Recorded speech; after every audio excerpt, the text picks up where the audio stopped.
Welcome to Snooze and Muse, the place where history slows down and stories unfold softly, one chapter at a time. Tonight, we drift gently into the dark, quiet waters of the North Atlantic, where a ship once sailed with unmatched grace and impossible promise. Her decks gleamed with dreams. Her name was Titanic. This is the story of her voyage, not just the night she was lost, but the days she lived, the people she carried, and the echo she left behind. So settle in. Let the waves carry you and drift into the past, where history whispers and memory begins. Chapter 1.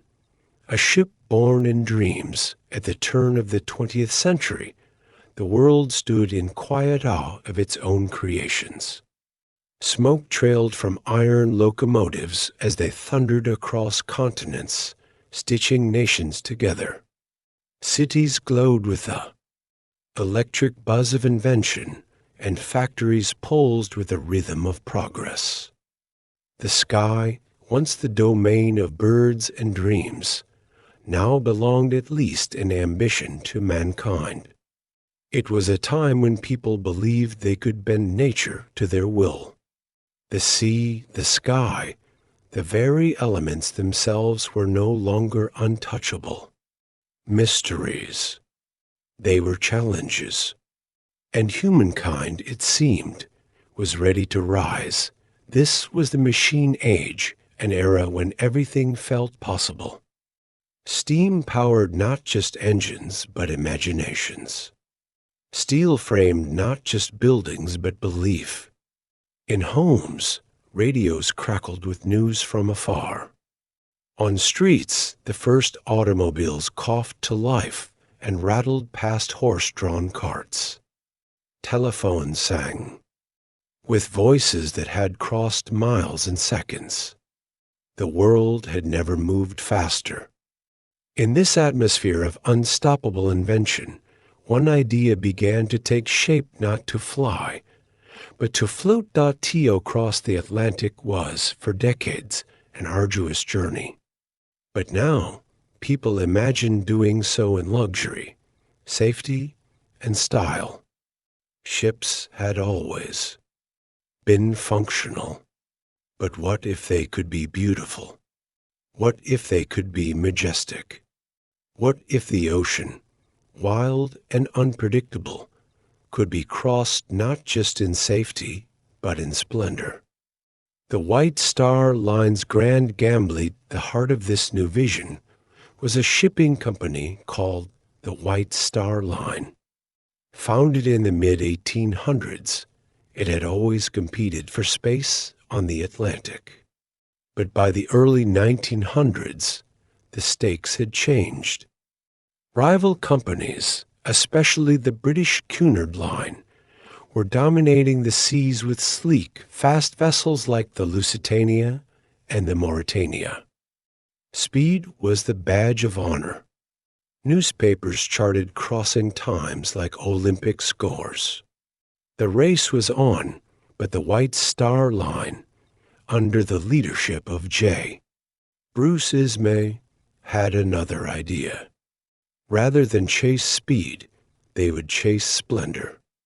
They wouldn't build the fastest ships in the world. They would build the finest. Instead of beating the clock, they would win the heart. A new class of ship would be born, one that made travel not merely a passage, but an experience. To do this, they needed size.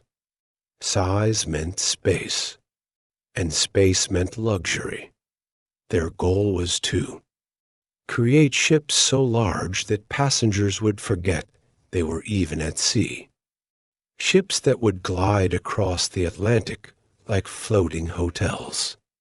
Ismay approached the Harland and Wolff shipyard in Belfast, Ireland, a longtime partner of the company.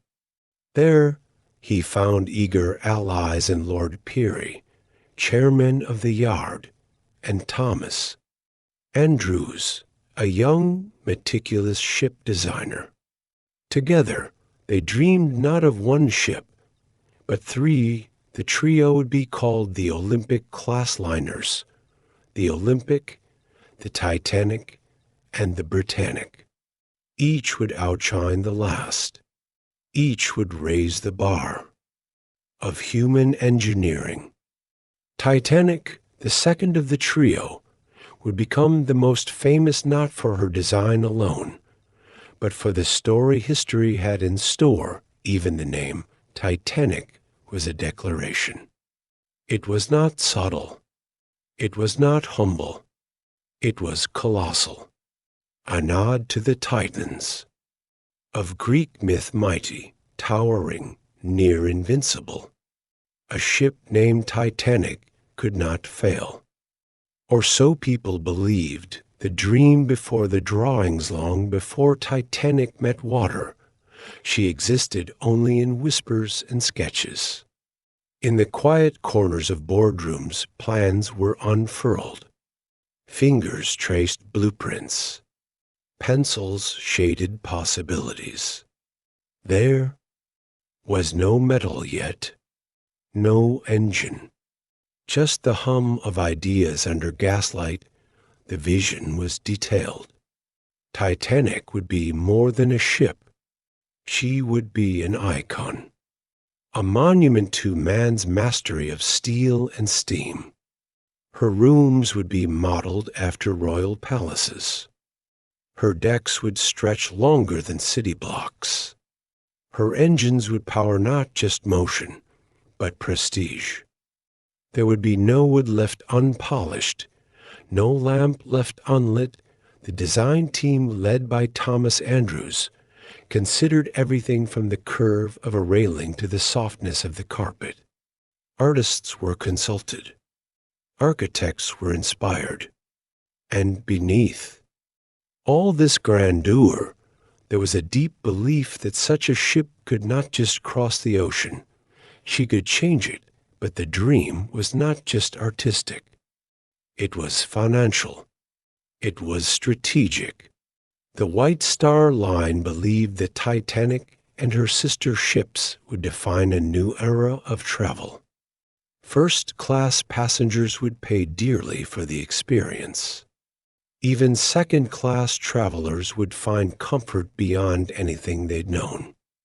And for those in third class, the immigrants, the families chasing hope, Titanic would offer safety, warmth, and dignity for a better price than ever before. Every corner of the ship was mapped out, every inch imagined. Her hull would be double-bottomed, her compartments watertight, her rudder massive. She would be the largest moving object ever created by human hands. The dream was clear. The risk was large, but the world was ready for something spectacular. Titanic was not an accident. She was intention made real. She was a bet placed on progress. More than just a name, there was something about her name that lingered on the tongue. Titanic. It sounded like thunder, like triumph, like something bigger than any single man could hold. The moment her name was spoken publicly, it echoed across shipyards, offices, and newspapers. People wanted to see her before she was even built, and yet, for all her future metal and weight, she began not in noise, but in silence, in thought, in hope, in sketches drawn slowly on thick paper. She began with engineers studying pressure, and draftsmen shading silhouettes under lamplight. She began with calculations, but also with wonder. Titanic was imagined in a world that had never known an airplane, a world where radios were new, where typewriters clicked like magic. To dream of such a ship then was to stretch the limits of the possible. She would have reading rooms, dining halls, ballrooms. She would hold thousands. She would move across the Atlantic like a city set adrift, and yet she would be delicate too. Her chandeliers would glimmer softly. Her carpets would hush footsteps. Her woodwork would gleam under soft light. She would be strong, but also elegant. A contradiction in the best way. The world watched her name rise. And in that name, they saw more than steel. They saw confidence. They saw a future where mankind's greatness would never sink. Titanic was not yet built, but already she had taken shape not in water, but in imagination. And soon, very soon, the dream would begin to solidify into rivets, bolts, and breath. Chapter 2, forged in fire and steam in the heart of Belfast, where the River Lagan met the Atlantic winds, stood a shipyard that pulsed like a living organ. Harland and Wolff was more than just a factory. It was an empire of hammers, anvils, and scaffolds that stretched to the sky. The shipyard was a city in itself, with its own rhythm and language, the clang of metal, the hiss of steam, the shouted warnings in thick Belfast accents. By the early 1900s, it was one of the most advanced shipbuilding hubs in the world, a place where steel dreams were forged under soot-filled skies. Titanic was born here.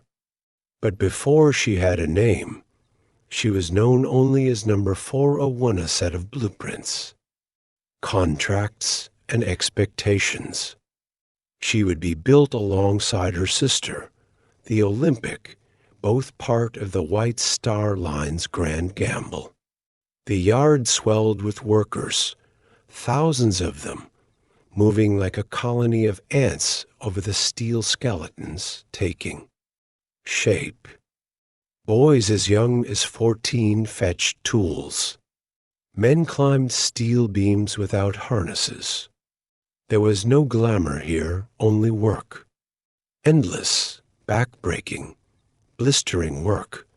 The atmosphere was thick with smoke and resolve.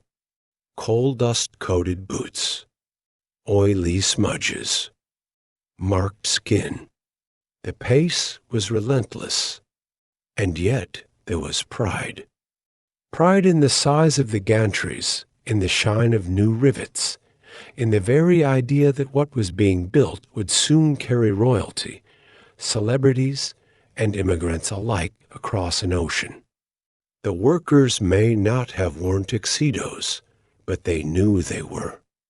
Building something that mattered, the Leviathan takes form Titanic did not rise overnight. She grew slowly, her frame lifted piece by piece in a mechanical ballet that spanned years. The Errol Gantry, a towering structure built specifically for the Olympic-class liners, loomed over her like a cathedral of iron. From it, cranes and pulleys moved massive steel plates into place with delicate precision. The ground below trembled with every drop of metal, every beam, every bolt was calculated. Titanic would measure 882 feet in length and stand as tall as an 11-story building. She would be the largest moving object ever made by human hands. But in the beginning, she was simply a ribcage lattice of curved steel rising from the keel. Like the bones of a sleeping giant, workers moved along narrow catwalks and makeshift ladders. They hung from ropes. They balanced on beams no wider than a boot. The process was dangerous. Accidents were common. Some men fell. Others were crushed. But the pace never slowed. Titanic was a schedule, a contract, a promise. For every man injured, another stepped forward. The work had to continue. The world was watching.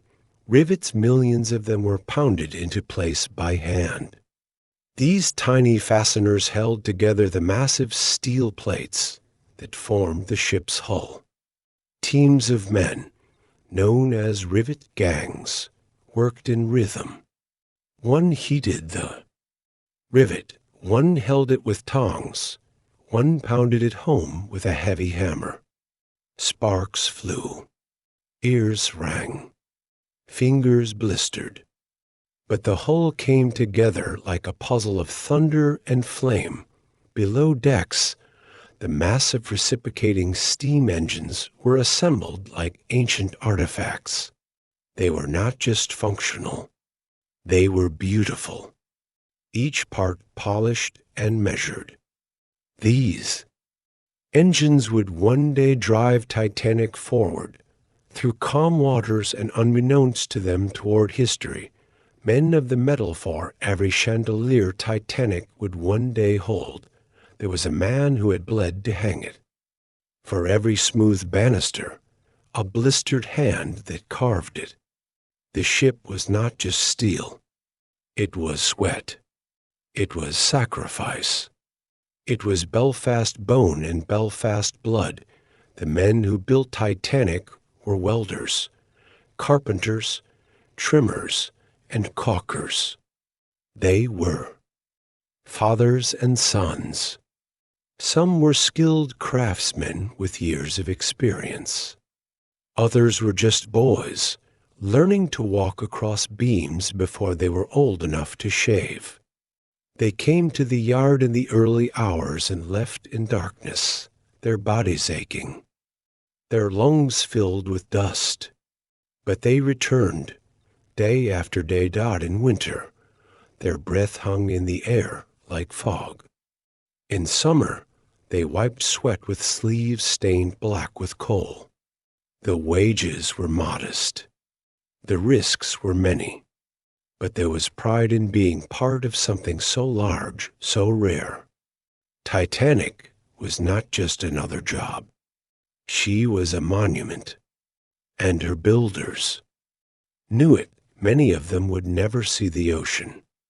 They might never afford passage on the ship they were constructing. But they laid her keel. They hammered her rivets. They molded her bulkheads. And in doing so, they wrote themselves into her story. Even if their names never appeared in headlines, there were moments of silence too. When a man fell. When a friend didn't come home. The shipyard mourned in steel. There were no grand speeches. Just a quiet glance at the spot where someone had last stood. Then the work resumed. Titanic would not wait. Two ships, one legend side by side. Titanic and Olympic rose together, twin giants bound for different fates. Olympic would sail first, launching months before her sister. She would be admired, praised, and eventually retired with dignity. But it was Titanic slightly larger, slightly grander who would capture the world's attention from the start. There was a sense that Titanic was special. Her lines were smoother, her interiors more ornate. Even the workers sensed it. They spoke of her with a different tone. Olympic was a ship.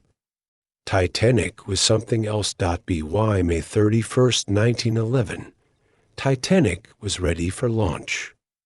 Over 100,000 people gathered to watch. The hull slid down the slipway, guided by gravity and hope. There was no champagne, no christening. The White Star Line considered such ceremonies unnecessary. But the moment felt sacred all the same. A shell of steel touched water for the first time, and the world leaned in to watch. The fitting out phase would take another 10 months. Interiors were added, engines installed, systems tested, and through it all, the workers remained. They knew every corridor, every staircase. They had built it all.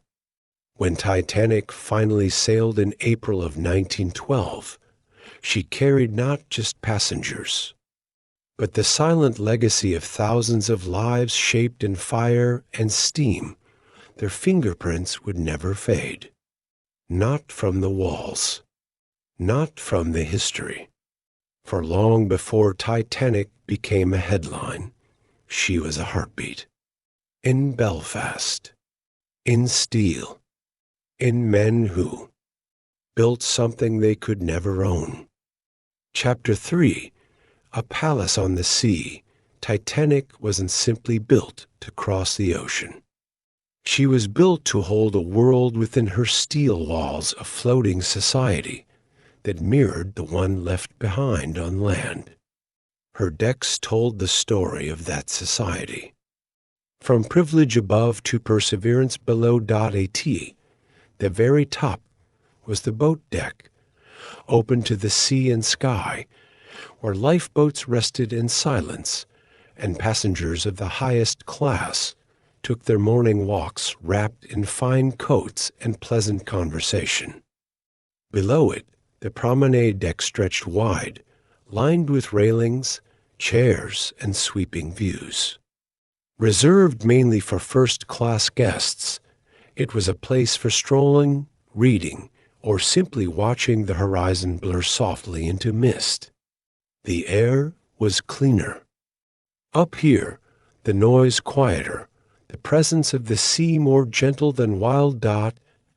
As one descended further through the alphabet of Titanic's decks A, B, C, D, and down the grandeur slowly dimmed, not in craftsmanship, but in purpose.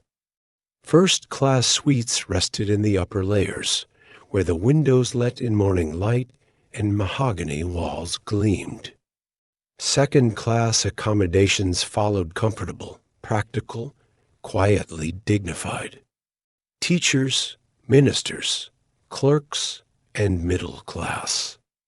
Travelers found their place here, and at the lowest inhabited levels, below the machinery and beneath the waterline, lay third class, also known as steerage. Tucked near the orlop deck and deeper still, it was simple and tightly packed.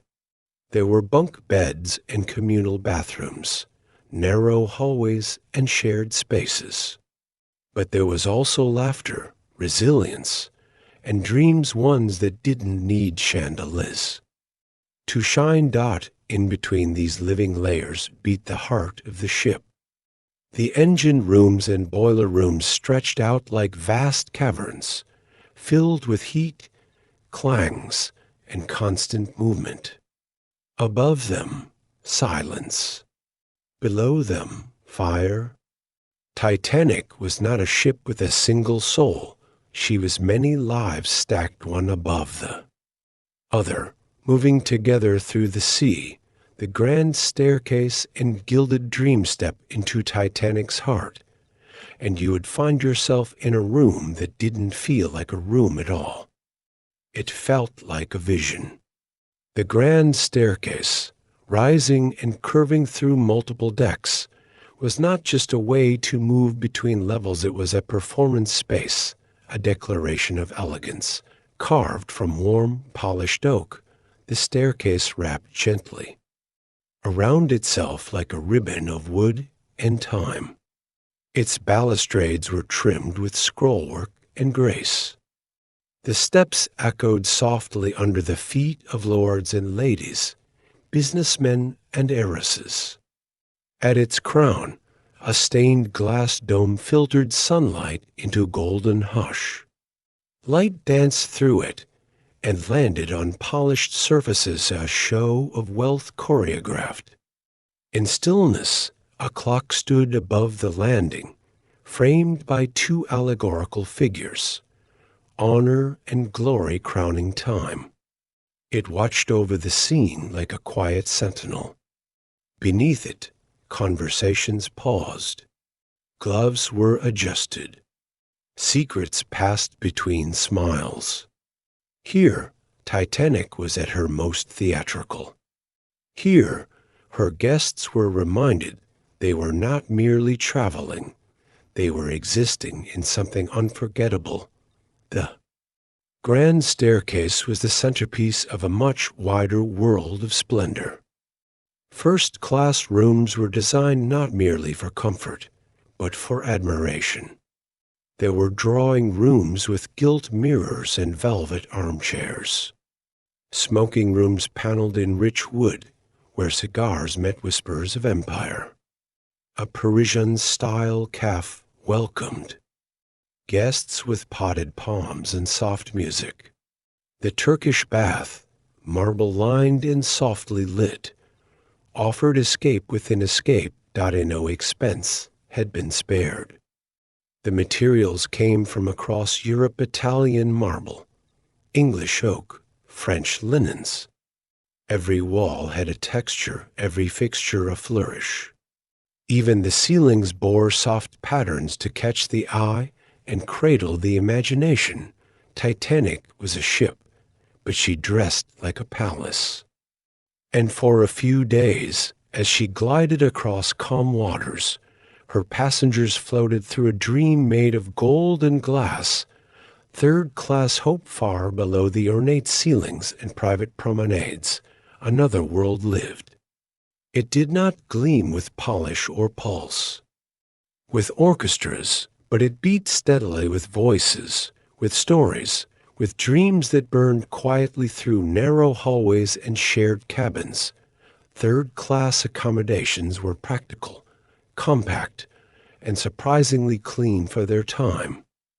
Cabins held 2 to 6 people, often entire families or groups of young men and women traveling alone.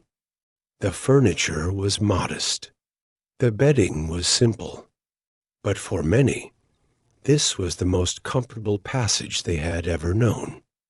Some had never seen an indoor bathroom before boarding.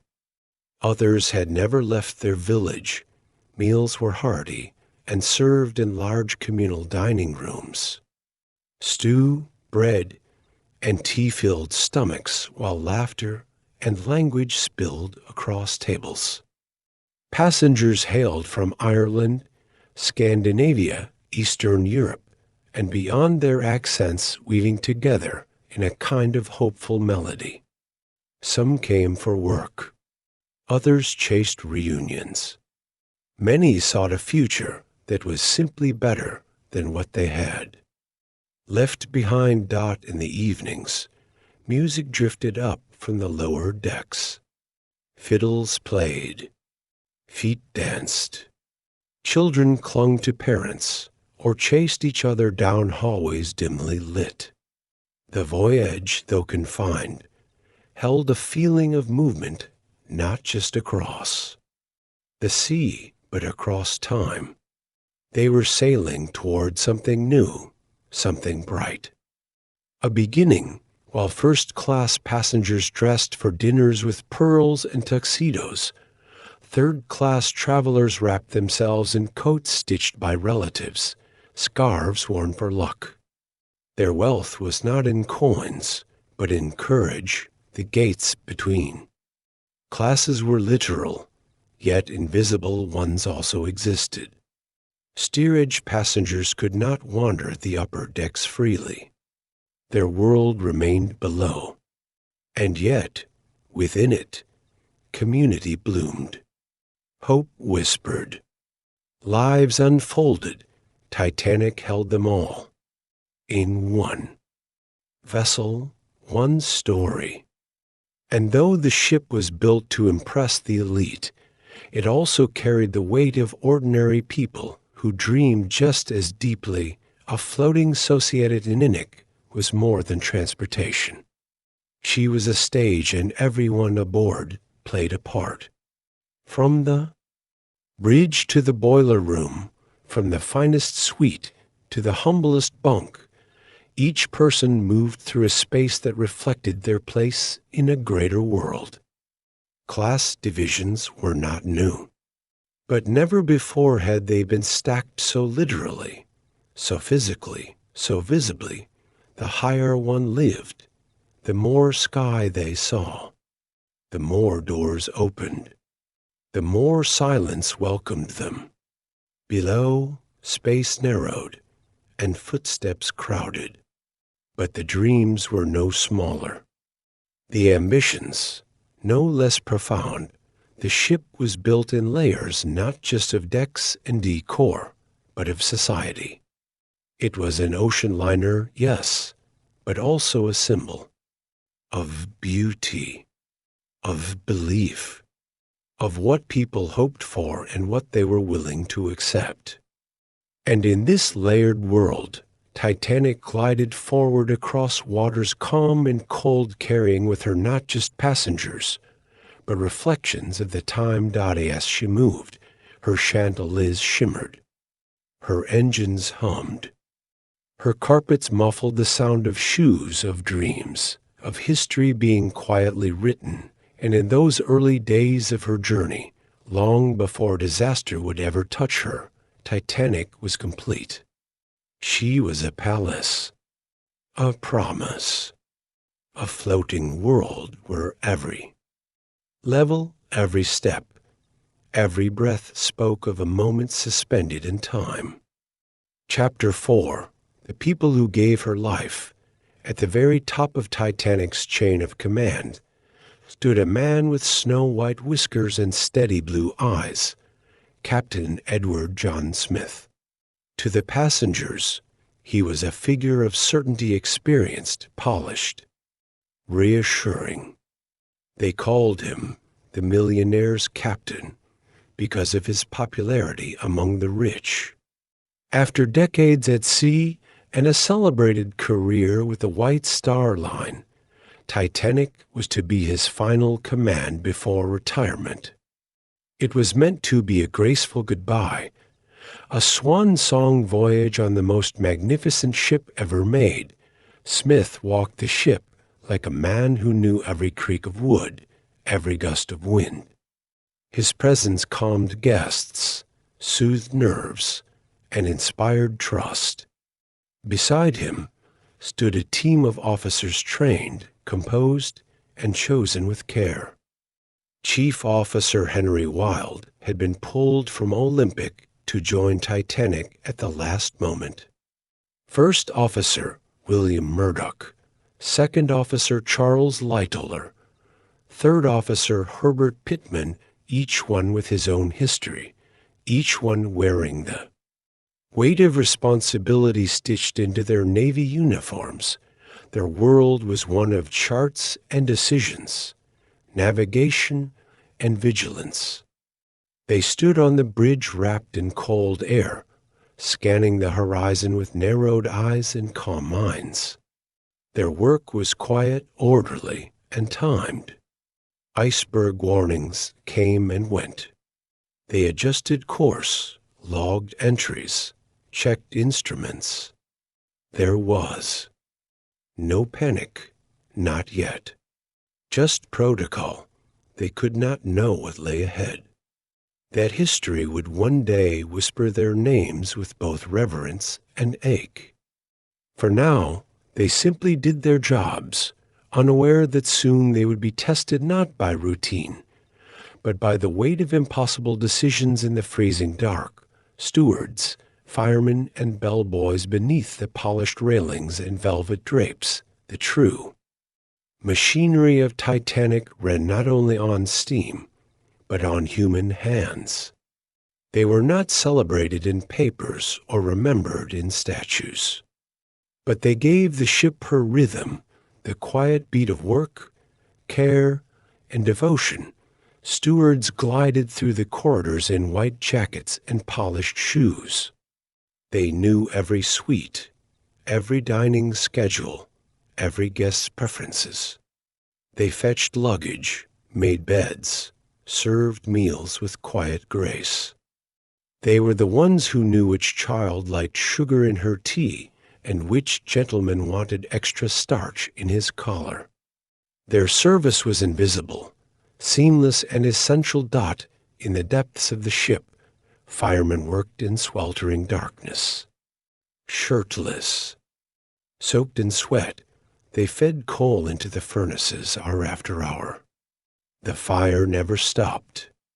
It roared behind iron grates, pushing Titanic forward. The men called stokers shoveled and sweated, their muscles burning, their faces black with soot. The heat was unbearable, the noise constant. Still they worked, with little light, with little thanks, but with immense pride. And then there were the bellboys, many of them barely older than children. At just 14 or 15 years old, they carried notes and fetched slippers, opened doors and tiddied corners. They stood straight and smiled brightly, eager to serve. It was a job, yes, but also a chance to see the world. For most of them, Titanic was their first ship, and tragically, their last. These were the people whose hands touched every part of the voyage, who served quietly while others dined and danced. When disaster struck, many of them did not flee. They guided passengers to lifeboats. They comforted the frightened. And many stayed until the end, their loyalty stronger than fear, the famous. And the forgotten Titanic's passenger list read like a scroll of society itself. From its most powerful to its most powerless, the ship carried them all layered not just in decks, but in destinies. John Jacob Astor IV, one of the wealthiest men in the world, walked the first-class promenade with his pregnant young wife, Madeleine.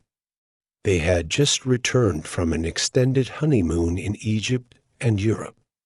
Astor was charming, refined, and fond of invention. He traveled with his dog and a sense of calm that wealth often buys. He would not survive. She would Isidore and Ida Strauss.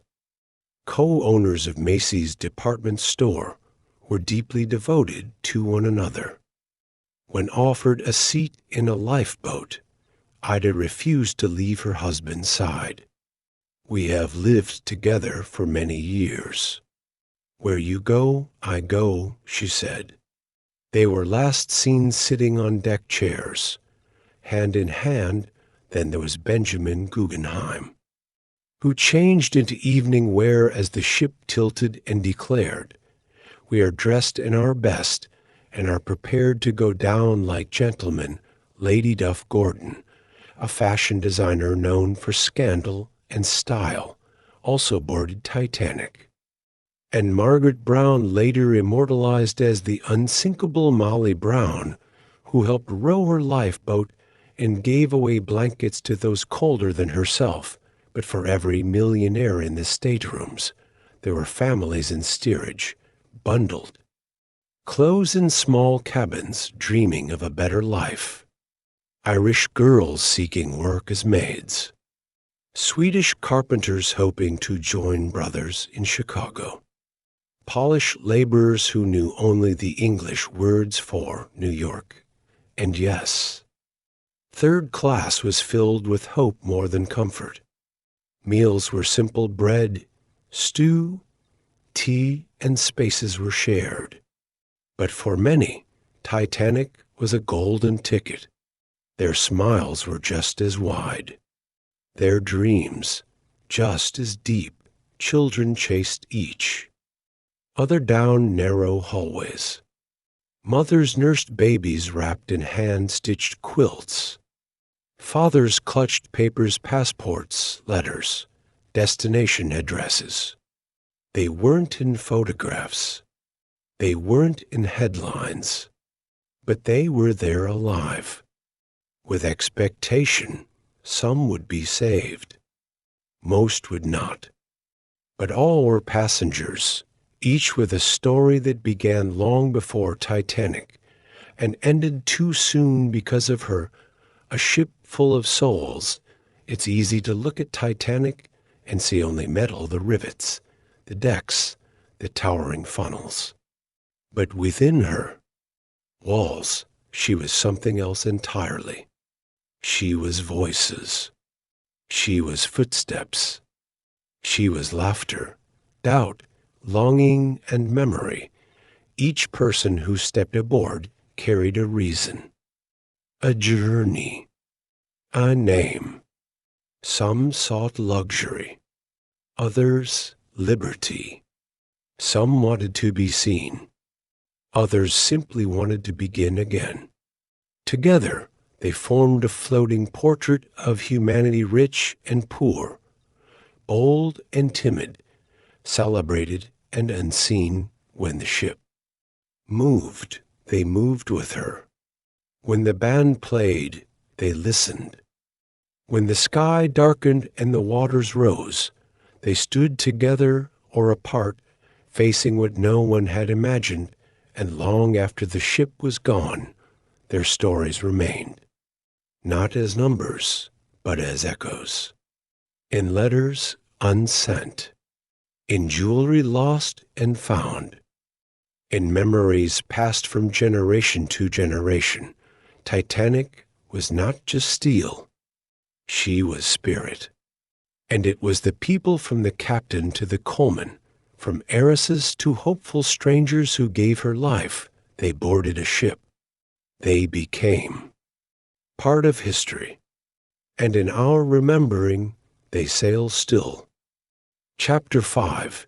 The departure, the morning of April 10th, 1912, arrived like any other in Southampton, gray, damp, and heavy with the scent of salt and coal.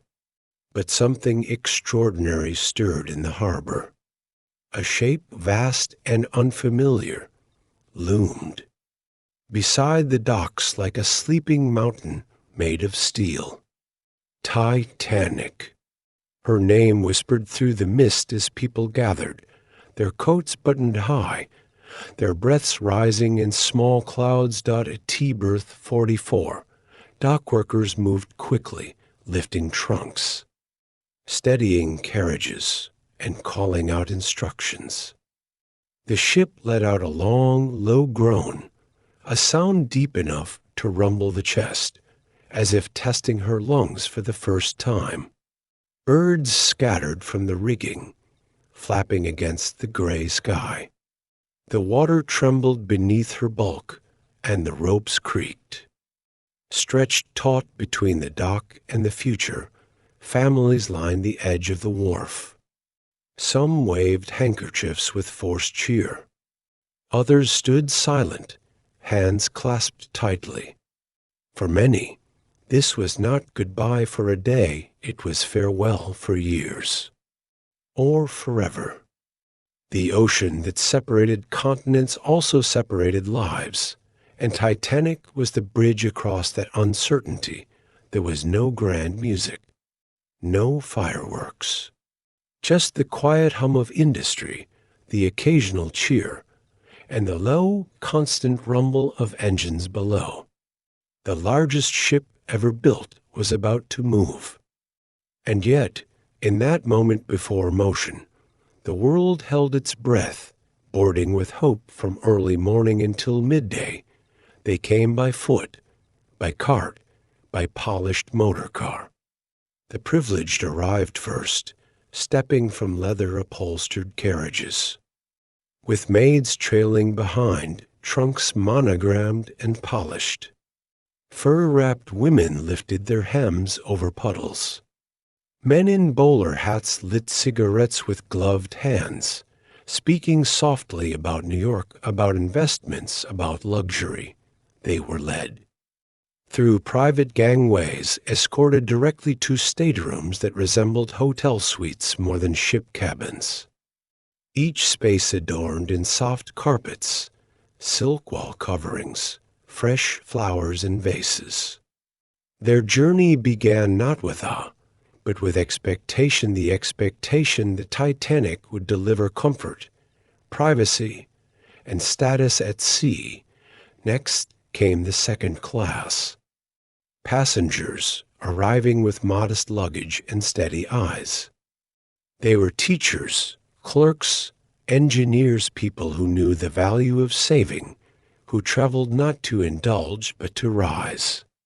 Their cabins were clean, wood-paneled, and quiet.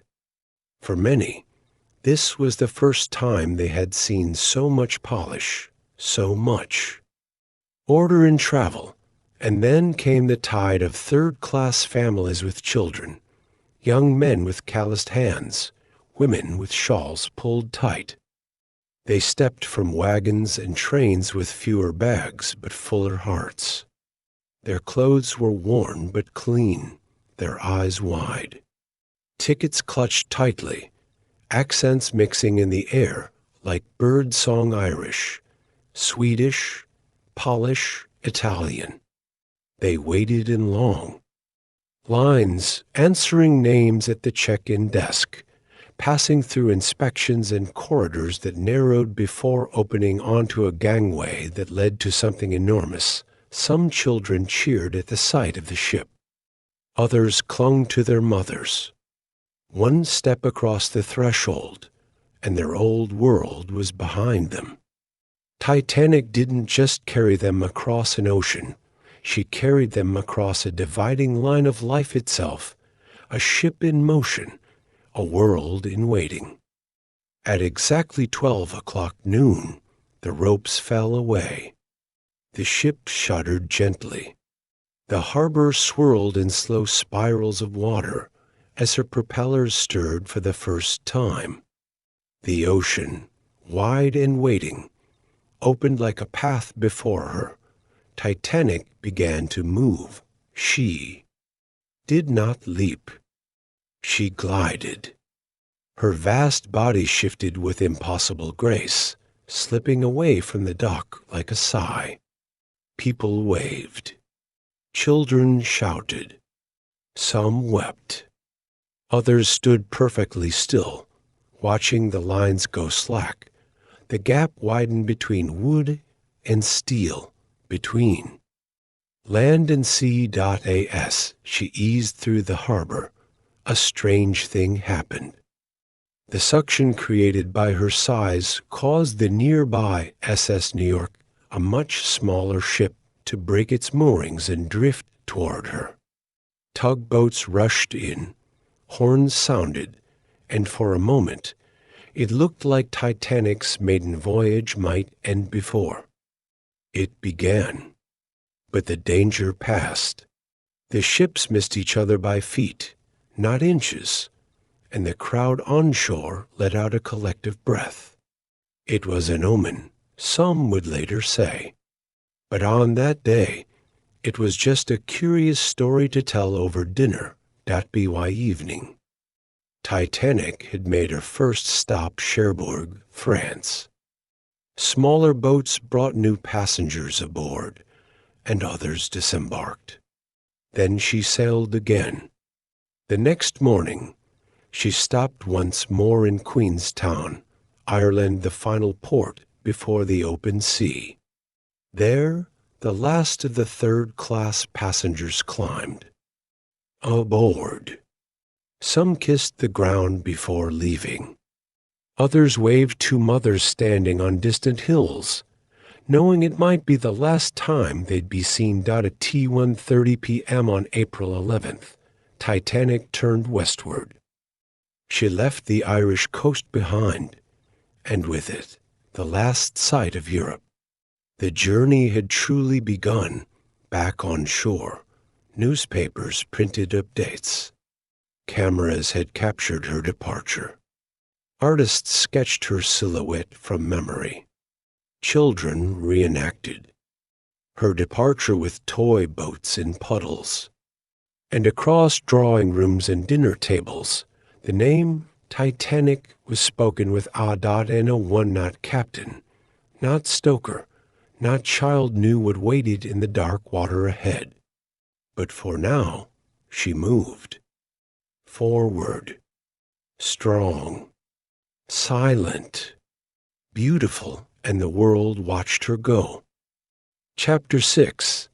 Days of Elegance and Dreams, By the time Titanic settled into open waters, the ship had become a city adrift, quiet, confident, and composed. The first-class passengers moved through it as if through a grand hotel or private club. Days unfolded with measured grace. Morning tea arrived with silver spoons and quiet knockings, while the air outside carried a chill softened by wool coats and fine gloves. In the grand saloon, breakfast was more ceremony than sustenance, eggs served beneath silver domes, newspapers rustling beside porcelain cups. Outside, the promenade. Deck wrapped around the upper levels like a wide, floating garden path. Couples strolled, canes clicking gently against wooden boards. Beyond the white railings, the Atlantic stretched endlessly. Calm, glinting, still innocent, afternoons were a quiet parade of leisure. Some guests lounged in their reading rooms beneath ornate ceilings, novels and letters in hand. Others played cards, bridge, whist, chess, while soft conversation hovered above the shuffle of hands. The Turkish baths steamed gently in the bowels of the ship, scented and dim. A squash court echoed with occasional laughter. Time drifted like smoke. Dinners were the crown jewel of each day. 10 courses, served beneath chandeliers that gleamed like frozen stars. Men wore black tie. Women shimmered in satin and diamonds. The clink of crystal was as soft as rain. Roast squab, oysters, and chilled asparagus arrived in quiet procession. No one rushed. Even time obeyed the decorum of the dining room, and then, after the plates were cleared and coffee poured, the music began. Violins stirred in the first-class lounge, playing waltzes and light sonatas. Some guests danced. Others watched. On warmer evenings, promenades continued under the stars, breath rising in clouds above fur collars, laughter slipping gently into. The sea, for them, it was not just a voyage. It was a chapter, a pause in life, carefully lit and softly cushioned. And though they did not know it yet, these days would be remembered as the last of something, not just of a journey, but of an era, second-class serenity, just below the wealth and wonder of the upper decks. A quieter, steadier rhythm thrived. Second-class passengers lived in comfort, if not opulence. Their cabins were modest but neat, their meals simpler but satisfying. There was dignity here, the calm, proud dignity of the upwardly mobile. These were teachers, merchants, ministers, secretaries. Their clothes were clean, pressed, worn with care. They took pride in their manners and marveled, discreetly, at their surroundings. For many, this ship was the finest place they had ever been. Mornings in second class began with walks along their own deck, slightly narrower, but with the same air and view. Some passengers brought journals, writing in neat script about the journey, the sky, the thrill of it all. Others read novels, scriptures, travel guides. The small library was often full, its shelves lined with borrowed thought. Meals were served at long tables in the second-class dining room. Stewed meats, fish, vegetables, puddings. The stewards, attentive but less formal than their first-class counterparts, moved with practiced ease. There was conversation, always polite.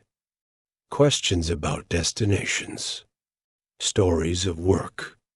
Glimpses of hope Music drifted here to not the sweeping string quartets above, but a piano softly played in the evenings.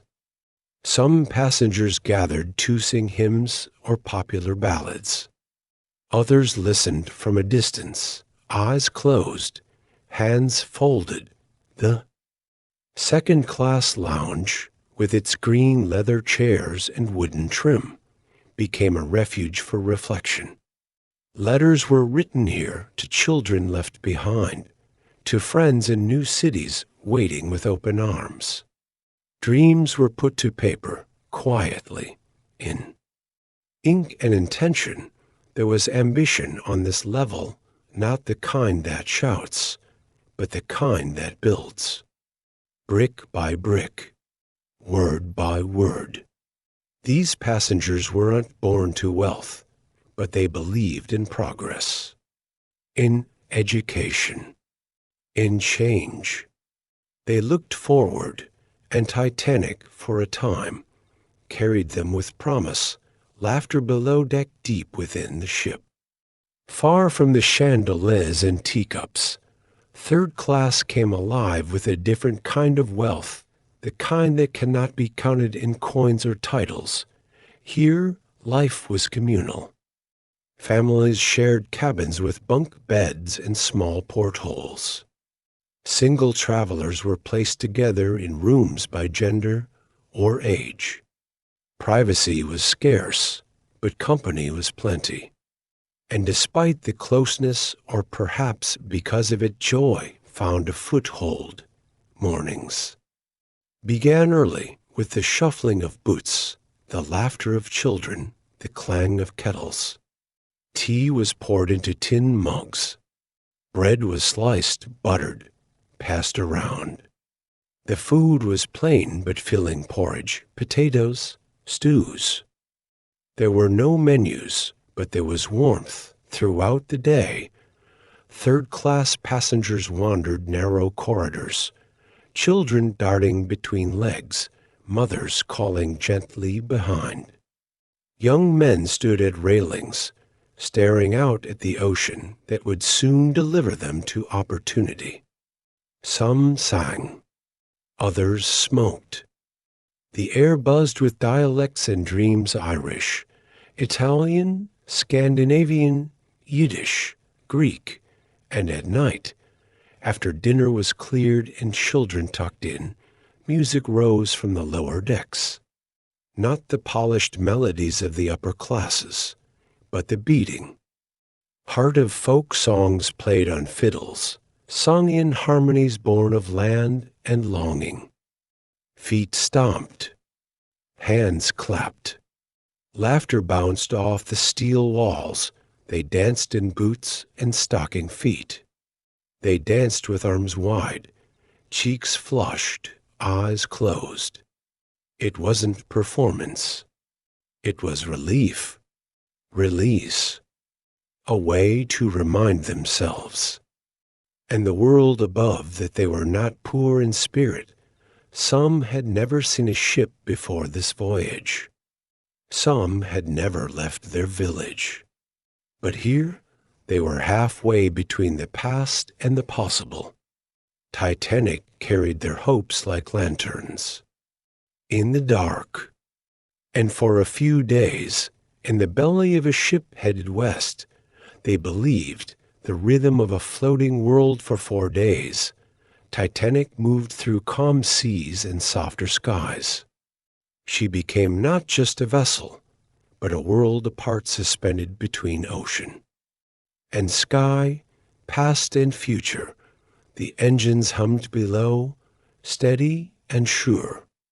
The wake stretched behind her like a ribbon unraveling. Seagulls followed briefly, then disappeared.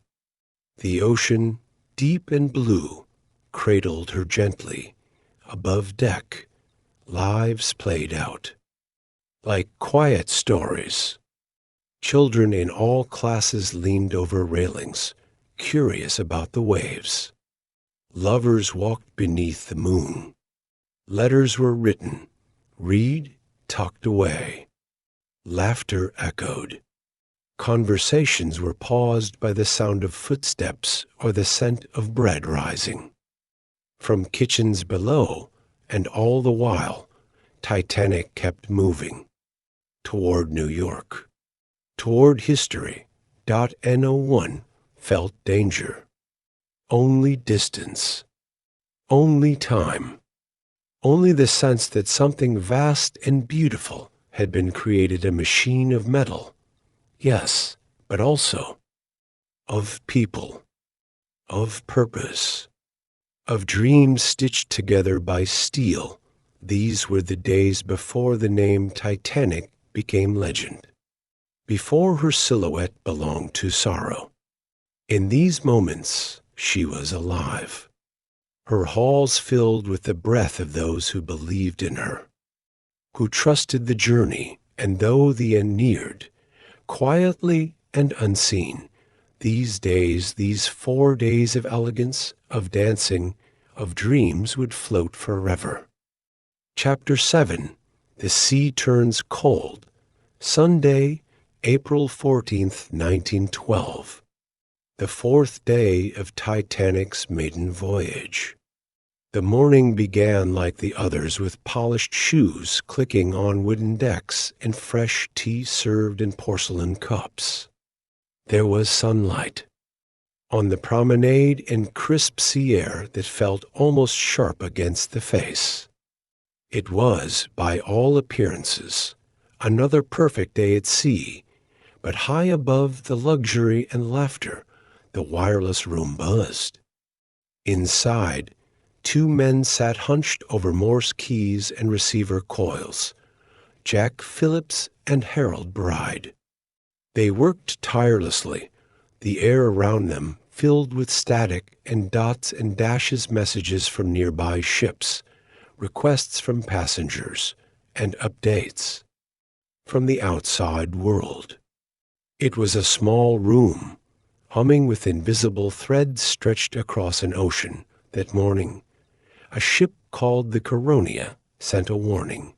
Ice ahead. Large bergs and field ice in Titanic's path. Later, the Baltic echoed the message. Then the Californian. Then the Mesaba.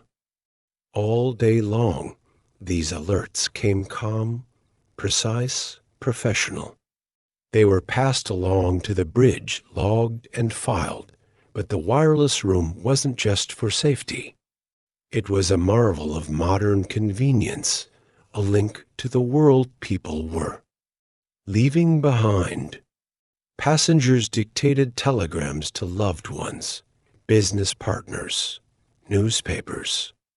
The line was long, the messages constant.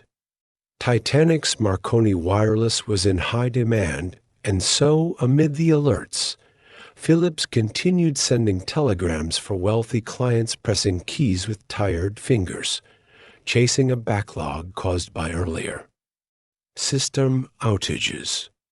He read each iceberg warning, noted them, but urgency gave way to routine. The ship was strong. The sea was calm. And there were still so many messages to send. Some warnings never reached the captain. Some did, but were not stressed. No alarm was raised. No panic stirred. The great ship sailed on, trusting her hull, her technology, her destiny. Above, the sky remained cloudless, the air unusually still. And down below, the wireless crackled on a moonless night as the sun dipped beyond the edge of the horizon. It left behind a sky filled with stars, thousands of them scattered across a velvet black canvas. Passengers paused to admire it, standing by railings with hands wrapped around warm drinks or each other. It was one of the clearest skies many had ever seen, but that clarity came with a cost. There was no moon. The Atlantic stretched out like a pane of glass, to calm, to smooth. Sailors called it dead calm, when the sea offers no texture, no white caps to show contrast or danger. It was beautiful, eerie, and deceptive. The waves that usually broke against the hull had gone quiet. The sound of the ocean softened. To a hush on the bridge, Captain Smith and his officers kept watch. Iceberg warnings had been acknowledged. The course was adjusted slightly, but no speed was reduced. Titanic steamed forward at over 22 knots swift, proud, unstoppable. The lookouts Frederick Fleet and Reginald Lee stood in the crow's nest. Above them, only the stars. Below, the vast Atlantic. They stared into the dark, searching for any sign of danger. Their breaths fogged the cold air. Their eyes strained against the black. But they had no binoculars. The key to the locker that held them had been left behind in Southampton, forgotten in the rush of departure, and so they watched, with nothing but their eyes and instinct, as Titanic glided ahead into the cold. The temperature had dropped steadily throughout the evening. Passengers noticed. Some returned to their cabins early. Others stayed up dancing, dining, playing cards. On the lower decks, third-class families tucked children into bed, unaware of the ship's increasing speed or the warnings whispering through the wireless dot. It was a quiet night, almost too quiet. The kind of quiet that presses on the ears and unsettles the heart, though no one quite knew why. The silent shape at 11:39 p.m. The sea remained calm. The stars brilliant. Titanic unshaken. Then at 11:40 p.m., a shape appeared from the crow's nest.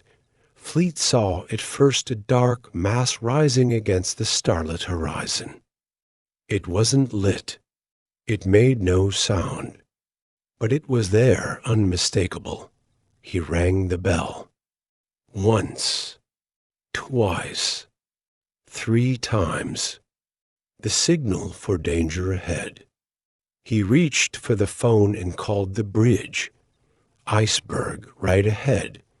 On the bridge. First officer. William Murdoch reacted instantly. He ordered the ship turned hard to starboard and the engines thrown into full reverse.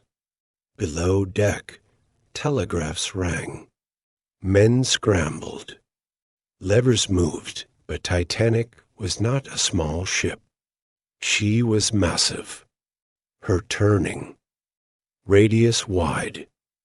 Her momentum enormous. The iceberg loomed closer to the passengers. It might have felt like nothing at all, just a subtle shudder beneath their feet. A vibration. A sound like fabric tearing or a distant rumble of thunder. Not a crash.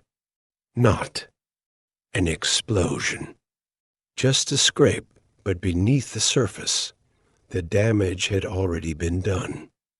The iceberg had torn along her starboard side, slicing open 5 compartments more than Titanic could withstand. Water began to pour in. Cold. Relentless dot in the mailroom. Sacks floated as the floor tilted slightly. In the boiler rooms, men felt the cold rush before they saw the water. On the bridge, Captain Smith arrived, silent and grim. He summoned Thomas Andrews, the ship's designer, who inspected the damage with a sinking heart. By midnight, Andrews gave the verdict. Titanic would sink. It wasn't a guess. It was a fact whispered in hushed voices on the bridge and in officers' quarters. The greatest ship in the world, thought to be unsinkable, had met the one thing stronger than steel: time, pressure, and the sea yet above. In lounges and cabins, many passengers still slept, the stars still glimmered. The band still played, but the ocean had made its move, the pause before the storm in the minutes following the collision. There was no scream, no alarm. Just movement slow and uncertain. Crew members whispered instructions. Officers conferred quietly. The ship kept moving, just slightly slower now. Some passengers emerged in robes, confused by the stillness or curious about the pause in engine. Vibration. Others returned to their rooms. There was no visible damage, no listing, no panic on the lower decks. Water continued to rise. Some crew tried to pump it out. Others carried news upward. At 12:05 a.m., the order came to uncover the lifeboats. A few men hesitated. The night was so calm, the deck so steady. But the order was repeated. Slowly, carefully, the lifeboat covers were removed. Few understood what was happening. Even fewer believed it was serious. But down below, Titanic was. Bleeding cold water into her bones, and so the moment stretched between the iceberg's scrape and the world's realization. Between normal and history. The lights remained on. The music continued. But a line had been crossed. The great ship, built to conquer the sea, had been touched by silence, and nothing, not steel, not speed, not faith, could undo what the dark had begun. Chapter 8. The Crash and the Clock. At first, there was only a murmur, a soft shiver in the hull, a sound like tearing paper, distant and strange. No sudden lurch, no violent shake, just a subtle change in the air. Something had shifted. It was 11:40 p.m. on April 14, 1912. The iceberg had done its work, gliding along Titanic's starboard side with deadly precision. It didn't slam. It sliced. Below the waterline, steel met ice, and steel gave way. The collision opened up 5 of Titanic's forward watertight compartments. Her design, though innovative, could keep her afloat before flooded. But 5? That number unraveled. The entire illusion of safety. In the dark belly of the ship, seawater rushed and fast and biting. In the mail room, letters destined for New York began to float. In the boiler rooms, firemen and engineers braced against the cold surge. Some doors slammed shut automatically, sealing the water in. But not enough. On the bridge, Captain Edward Smith stood silent. Then he summoned Thomas Andrews, the man who had helped birth the Titanic from blueprint to brilliance. Together, they reviewed the damage. They asked questions. They walked the passages. By midnight, Andrews had done the math. The ship would sink, not might, not could, would, but above. The ship was still warm, still glowing, still moving ever so, gently through a sea of stars. Passengers remained in evening dress. Music lingered in the air. Most didn't know. Most wouldn't believe it even if told.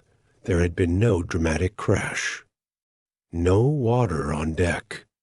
Titanic was still Titanic, beautiful, lit, and proud, but beneath that beauty, the wound was growing wider. The Atlantic had begun its slow climb. The first lifeboat leaves half empty. The order to uncover the lifeboats was given. Just after midnight, Officers moved with efficiency, but not urgency. They didn't want to alarm the guests. The word evacuation was not spoken aloud. The boats were lowered gently, ropes creaking in the night air. Some crew shouted instructions. Others whispered them. Most passengers were told it was a precaution, nothing more. A drill, perhaps at 12:25 a.m. Lifeboat 7 was lowered into the sea. It had room for 65 people. Only 28 got in. Why so few? Because fear cuts both ways. Some passengers were afraid of the small wooden boats, afraid of the cold, of the ocean, of the very idea of leaving the glowing decks for the unknown below. Titanic still felt safe, solid, unshaken. There was laughter in the corridors. Confusion, yes, but no panic. The lounges still hummed. The electric lights still shone. Couples held hands, wondering if they should return to bed. Women were told. Too bored. Some refused to leave their husbands. Others waited for more news. Many simply didn't believe the ship was in danger. Why would they? There had been no call for help that they could hear. No tilt to the deck. No darkness. No thunder. Just cold air. Just distant voices. Just the creak of ropes as empty seats descended into black water. By 12:45 a.m. More boats were launched. Still half full. Still hesitantly. Some women wept. Others joked. Children clung to parents, confused but calm. Crew members tried to maintain order. They did for a time, but the sea was rising beneath the decks. The truth had taken hold. Water was moving up. Corridors had begun to slope. Floors once level now leaned ever so slightly toward the bow. Still, the lights were warm. Still, the music played, and that was the cruelest comfort of all. Andrews walks the deck. Thomas Andrews knew. He had walked the length of the ship after the impact, checked the bulkheads, studied the angles, measured the time between doors closing and water rising. He didn't guess. He calculated. Now, he moved quietly among the passengers, no longer as a designer, but as a guardian. He urged people to dress warmly, to take life jackets, to move toward the boats. He didn't shout. He didn't plead. He simply told them the truth. This ship is going down, he said. There is no cause for excitement. Get what you can in the way of clothes and come on deck. Some listened. Many did not. He went below again, to check on the stewards, to speak with engineers, to look after the people he had lived alongside. For years, the men who had helped build the ship, the ones who would not be saved. Later, he was seen on the boat deck throwing deck chairs into the sea, hoping they might float. He spoke softly to frightened passengers. He gave his own life jacket to a woman who had none. By 1:30 a.m., the ship's tilt was undeniable. Water lapped over the forward well deck. The bow had begun to sink beneath the surface. But Andrews kept walking, his eyes searching, his hands steady, his voice calm. Some said they saw him last in the first-class smoking room, standing alone, motionless, staring at a painting of Plymouth Harbor. Others say he was seen one final time helping. A mother and her children into a lifeboat. He never tried to save himself, and when the sea came for Titanic, it found Thomas Andrews still aboard, still walking, still urging, still holding on to the ship he had shaped from steel and fire, a clock with no face. As the hours slipped away, time began to feel strange. It stretched, it curled, it shrank.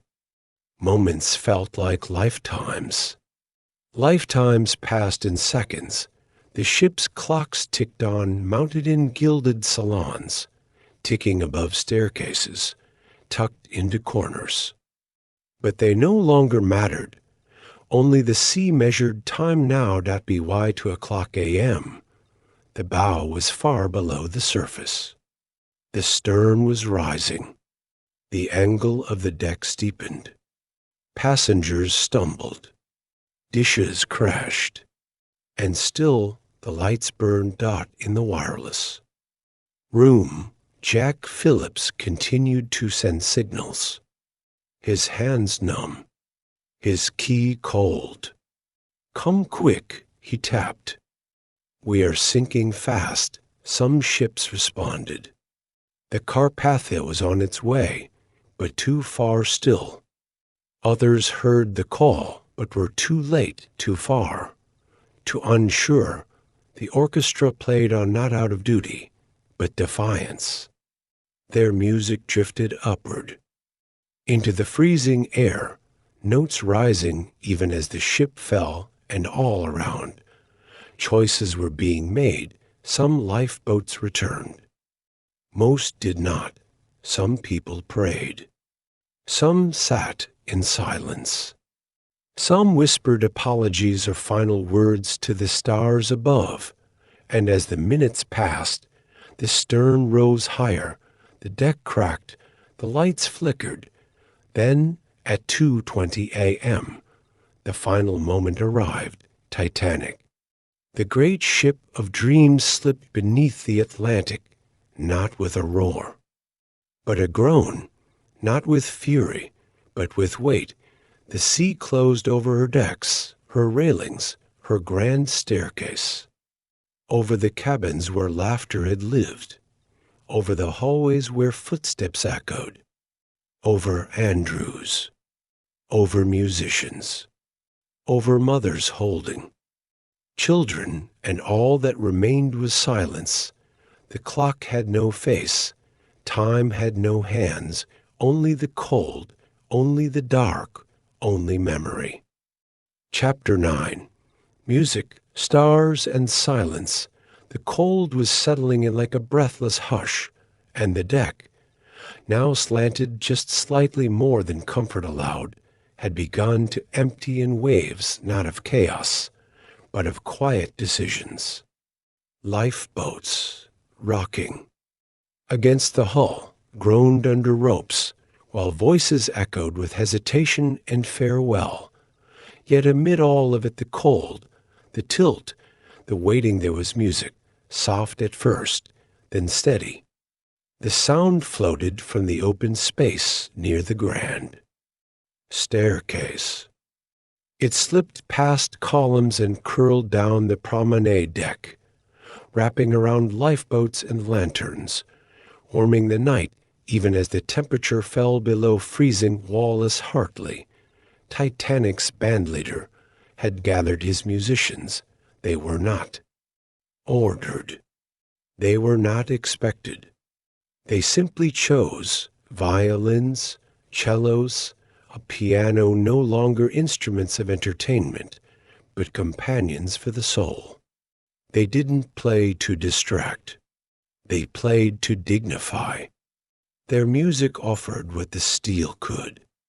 No longer promise, calm, reassurance. A final touch of grace before gravity took hold. They played ragtime, waltzes, hymns. It is said, though not confirmed, that their final piece was nearer, my God, to thee. No matter the exact tune, the melody was a kind of prayer. A moment of shared humanity stitched into the cold Atlantic air, As the ship sank lower into the sea, passengers paused in the corridors. Crewmen stood still, hats in hand. The music gave shape to the night, not as a scream, but as a lullaby. The notes drifted upward, unbroken by panic. The musicians, wearing their uniforms, stood together in a world unraveling, and never stopped playing. They played until the sea rose to meet them, women and children first. Sometimes the phrase had been passed along the deck like a commandment. Women and children first, but reality, in the face of water and time, proved far less noble. Some officers enforced the rule with precision. Others interpreted it as women and children only. Still others grew overwhelmed by the sheer weight of choice, the blur of cold faces in the dark dot. In the beginning, boats left half full. Wealthy families hesitated. Husbands refused to leave their wives. Some women would not go without their sons, already considered men in the eyes of protocol. Class played its part too. First-class passengers had easier access to lifeboats, to crew members, to information. Below, in third class, people waited behind locked gates, uncertain of what was happening above. At 1:20 a.m., over an hour after the collision, more than a dozen boats had launched, many with empty seats. Some crew members shouted for passengers to board. Others tried to calm the growing tension. There were flashes of anger, arguments. Some ran, some froze. Mothers clutched children. Fathers stood still. One boat was lowered with only 12 people inside. It could have held 65, yet as time wore on, the mood shifted, the bow dipped deeper. The stern began to rise. The sound of the ship was changing. Furniture moved. Dishes clattered. Carpets curved. The tilting was no longer subtle, it was visible, undeniable, terrifying. Suddenly, the boats filled faster. They were brave moments. Men stepping back. Officers enforcing order. Strangers lifting children into arms. But there were also moments of failure. Some boats were launched too soon. Others not at all. One was crushed as it swung out unevenly. Another flipped on descent. In the last hour, the deck became a place of choices. Some were forced, others voluntary. All were final. By the end of the 20 lifeboats Titanic carried, only a few were used to their full capacity, and even fewer would return. The last lights. It was now after 2:00 a.m. The ship had entered its final posture, a slow, terrible bow to the ocean. The stern pointed upward, rising higher with each passing minute, a black silhouette etched against a sky freckled with stars. Below, the water crept forward. It had consumed the grand staircase. The clock above the landing was underwater now. So were the first-class salons, the smoking rooms, the Turkish baths. People clung to railings. Others stepped deliberately, trying to hold on to gravity. The deck had become steep. Chairs slid. Doors swung. And the beautiful lights flickered. One by one, lifeboats pulled away. Most now filled to the brim, a tangle of limbs. Prayers and disbelief. The sea was no longer still. Waves slapped against the hull. A low groan echoed through the ship's spine, steel bending, buckling, grieving. At 2:17 a.m., the electricity failed. the lights went out, total darkness. For the first time since she left Southampton, Titanic was no longer aglow. Only the stars above remained. Then a sound, a crack, a roar, a break. Titanic split. The bow plunged downward, vanishing into the depths. The stern, now vertical, paused for a breathless moment. Then it too began its descent. Some say the silence that followed was the loudest part of all. The ocean swallowed the unsinkable, and with it, more than 1,000 souls still on board. Their final minutes passed not in chaos, but in cold, in starlight, in silence broken only by the water. Those who survived would remember the stillness more than the screams, the cold more than the fear, the stars more than the sea, drifting in the dark in the water. The human voice became a fragile, flickering thing. The Atlantic was 28 degrees Fahrenheit, just below freezing. Survival in such conditions could be counted in minutes. Many who fell in never resurfaced. Others bobbed for a while, buoyed by life jackets. Their breath visible in the night air, there were calls for help, cries, whispers, and then, one by one, silence returned. In the lifeboats, there was hesitation. Some survivors begged to go back. Others pleaded to stay away. The water was full of voices, of hands reaching, of shadows. Only one boat returned, Lifeboat 14, under officer Harold Lowe, rowed back and pulled a few from the sea. 4 survived. 1 died later. The others' hundreds slipped quietly beneath the waves. Some clung to debris, to overturned boats, to the promise of morning, and far above, the stars still glittered, unchanged, unmoved, witnesses to a tragedy that defied their quiet beauty. By 4:00 a.m., the rescue ship Carpathia reached the scene. She found lifeboats adrift, survivors curled in blankets, eyes wide, bodies soaked. Some wept. Others stared into nothing and in the water. She found nothing else, only the sea, only the silence, only the memory of music once floating, now faded. Titanic was gone, but her echo had just begun. Chapter 10. Voices in the water. When the great ship disappeared beneath the surface, the sea became a canvas of quiet suffering. The waves, black and endless, held the last echoes of metal breaking, lights fading, and breath escaping. In her final plunge, Titanic had pulled more than 1,000 souls into the cold, not into chaos, but into something even more haunting, stillness. The water was not stormy. It was deceptively calm like glass. But the temperature was unforgiving, just below freezing, around 28 degrees Fahrenheit. Death here did not come with drama.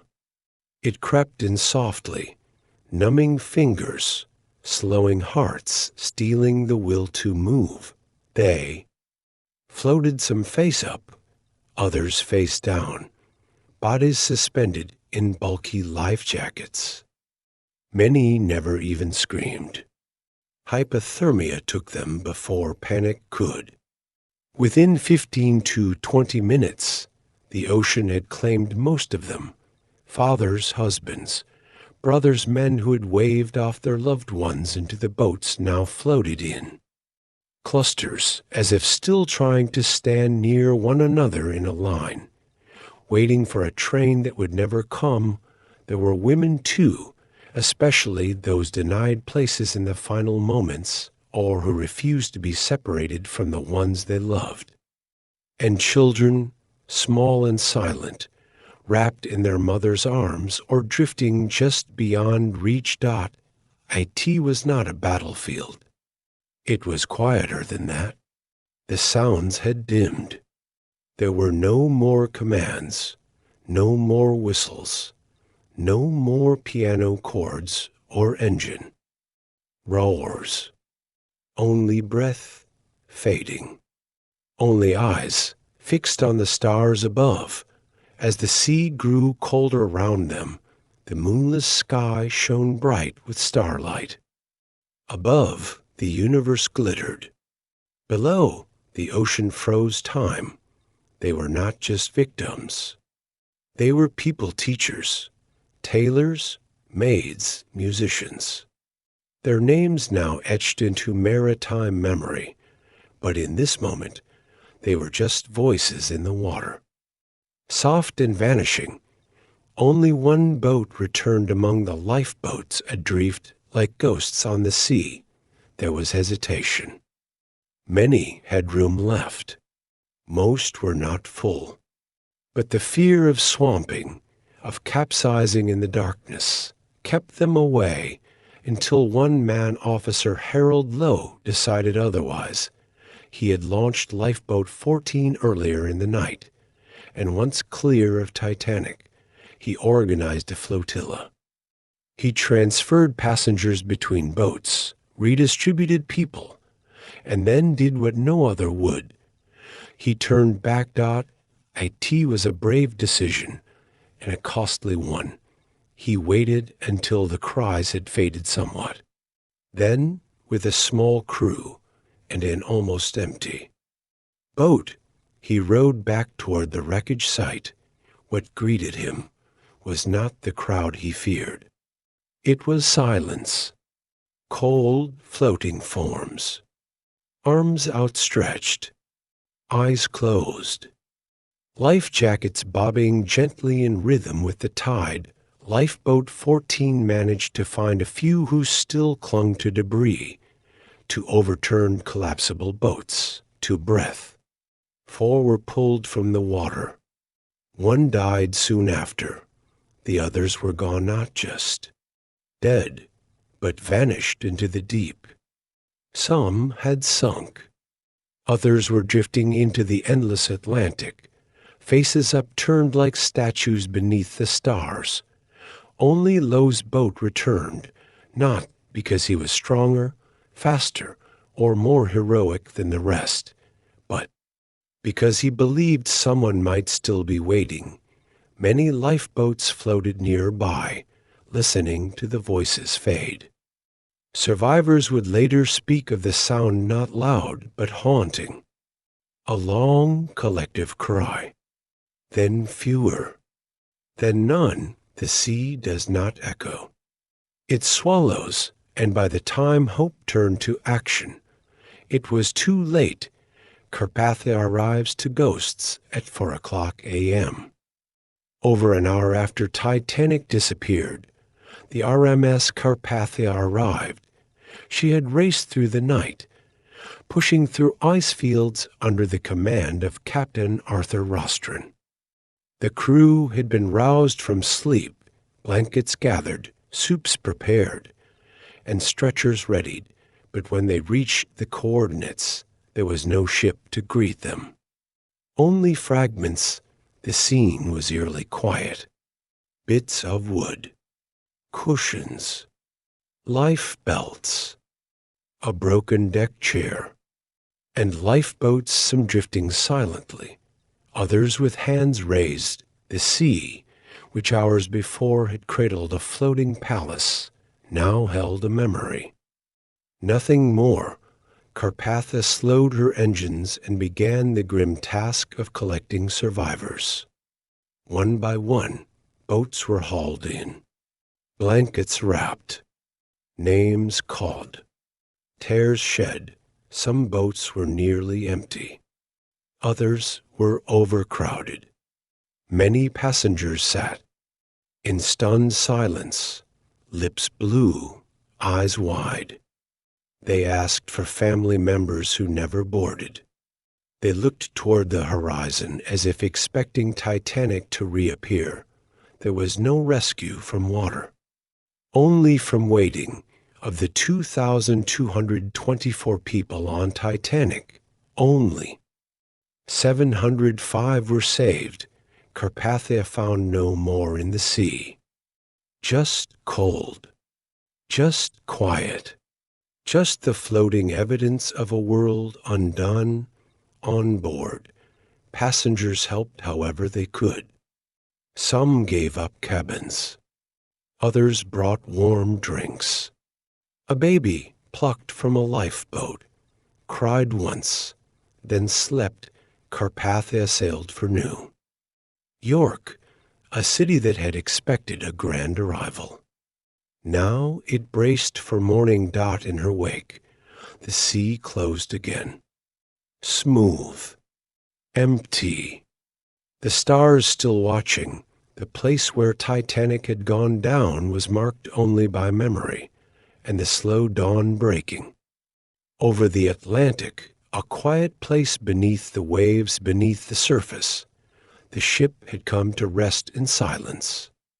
The bow and stern lay far apart, torn by pressure, hidden in darkness 2 miles deep. No1 would find her for more than 70 years, but even then, even without maps or wreckage or witness, the world remembered the Titanic did not simply sink.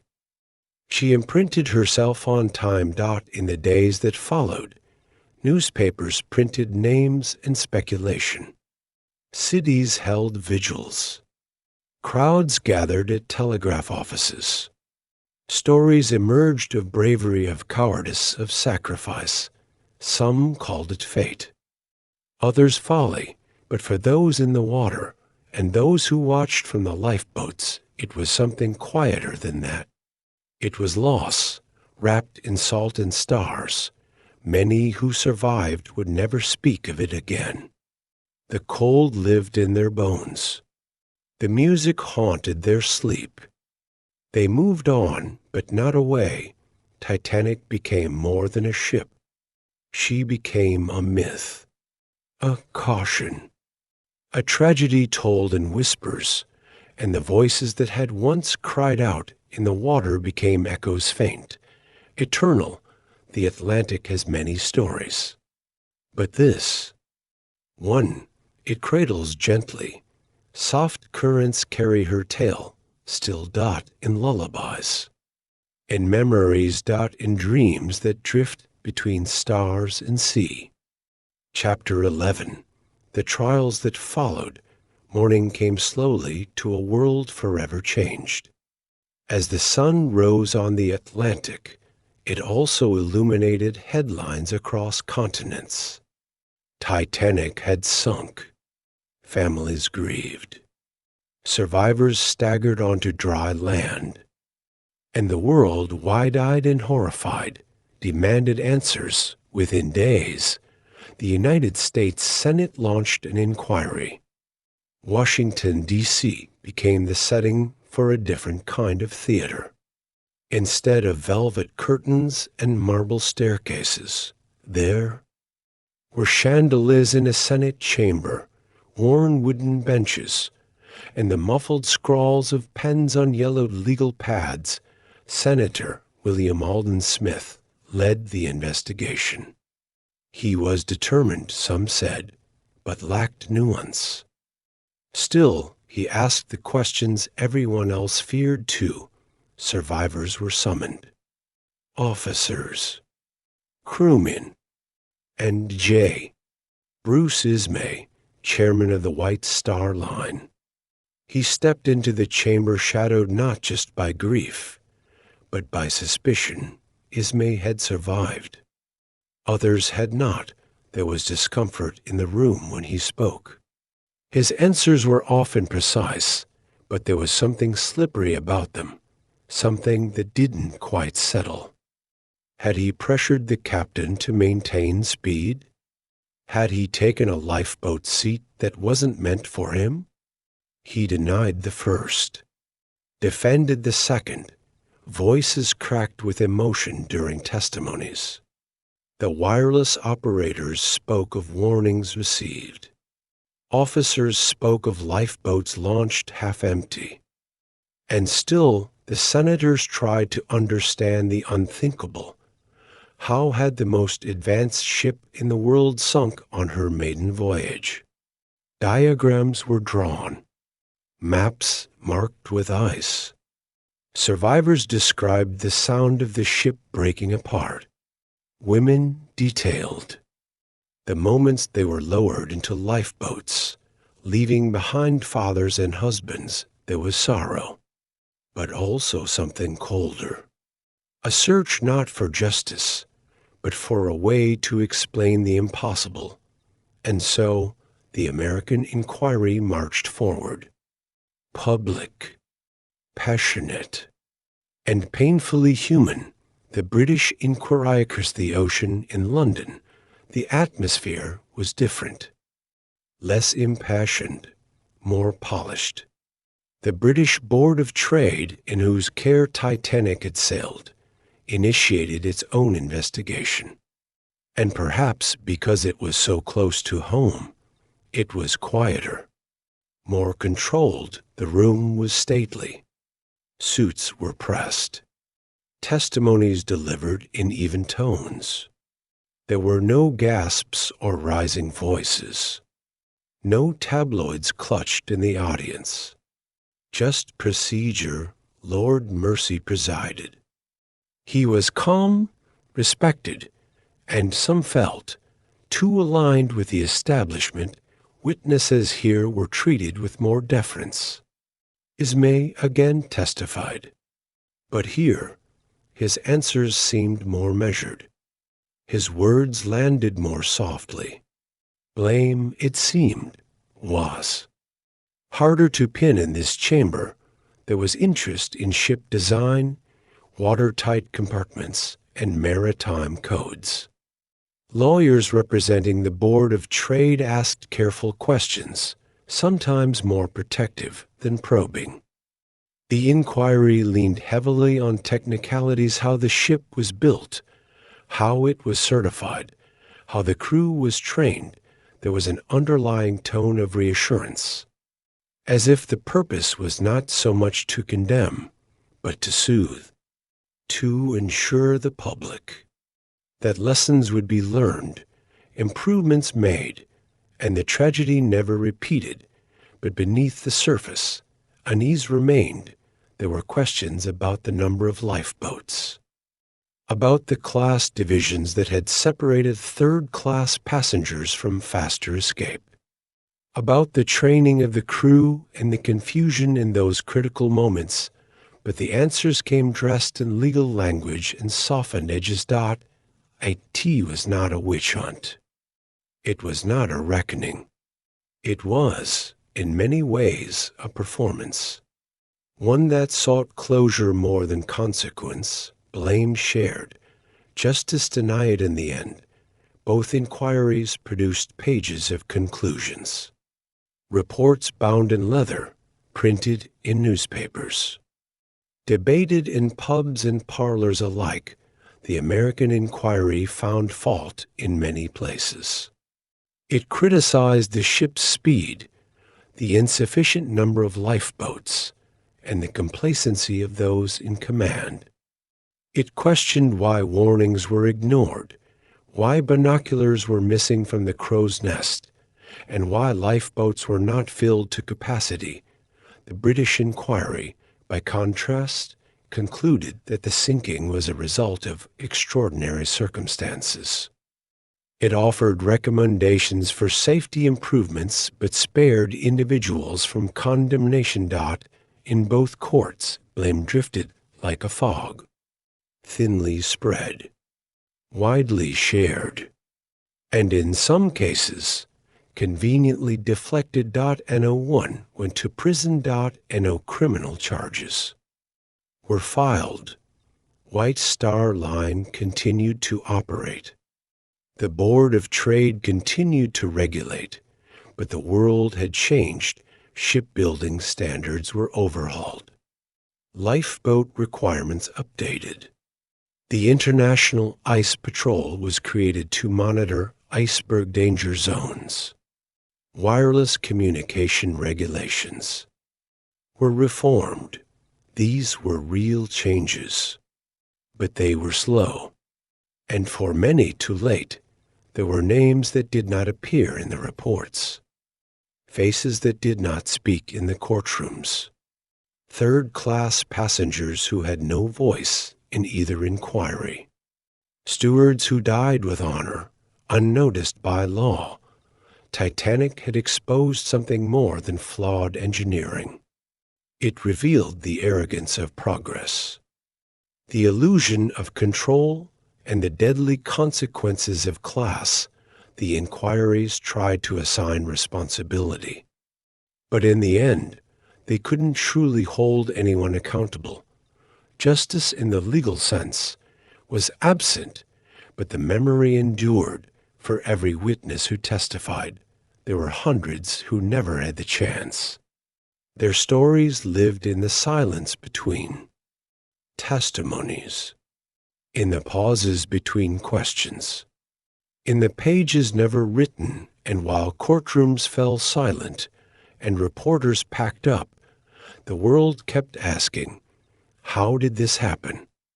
The answer was never simple. It was not one man, one moment, or one mistake.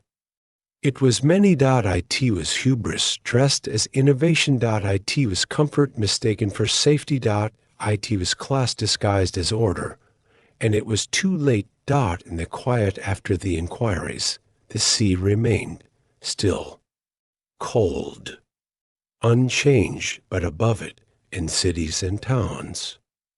In memories and museums, Titanic sailed on, not just as a tragedy, but as a question, one the courts could not answer, and one we still ask today. Chapter 12. Found beneath the waves, the North Atlantic had long kept its secrets.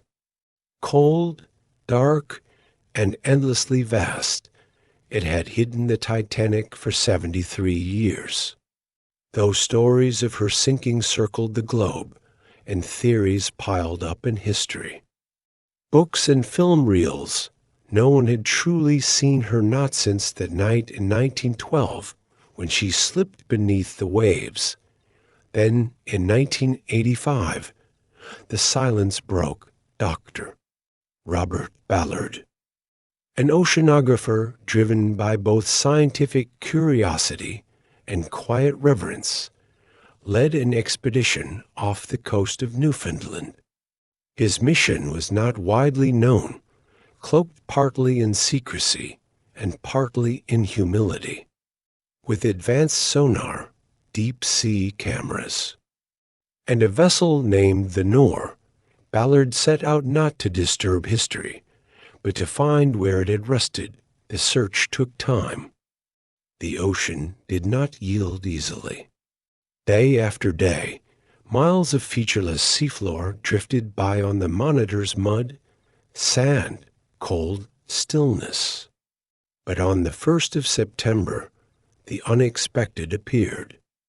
A boiler, then a fragment of hull, then, unmistakably, the shape of a ship's bow, half buried in the ocean floor, split apart, but undeniably hers. The team watched in silence. No cheers, no loud celebration, only stillness, the kind reserved for cemeteries and sacred places. Ballard's voice, when it broke the quiet, was soft. That's her.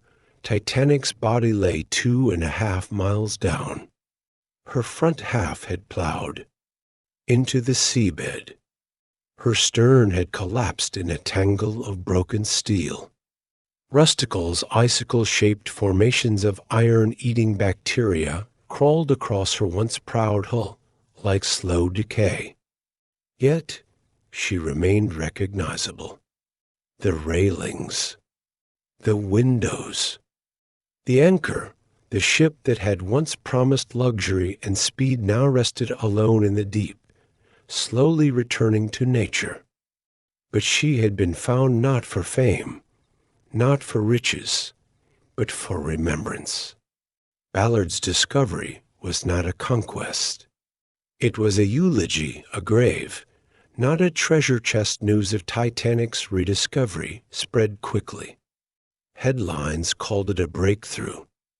Cameras turned to Ballard. Museums reached out.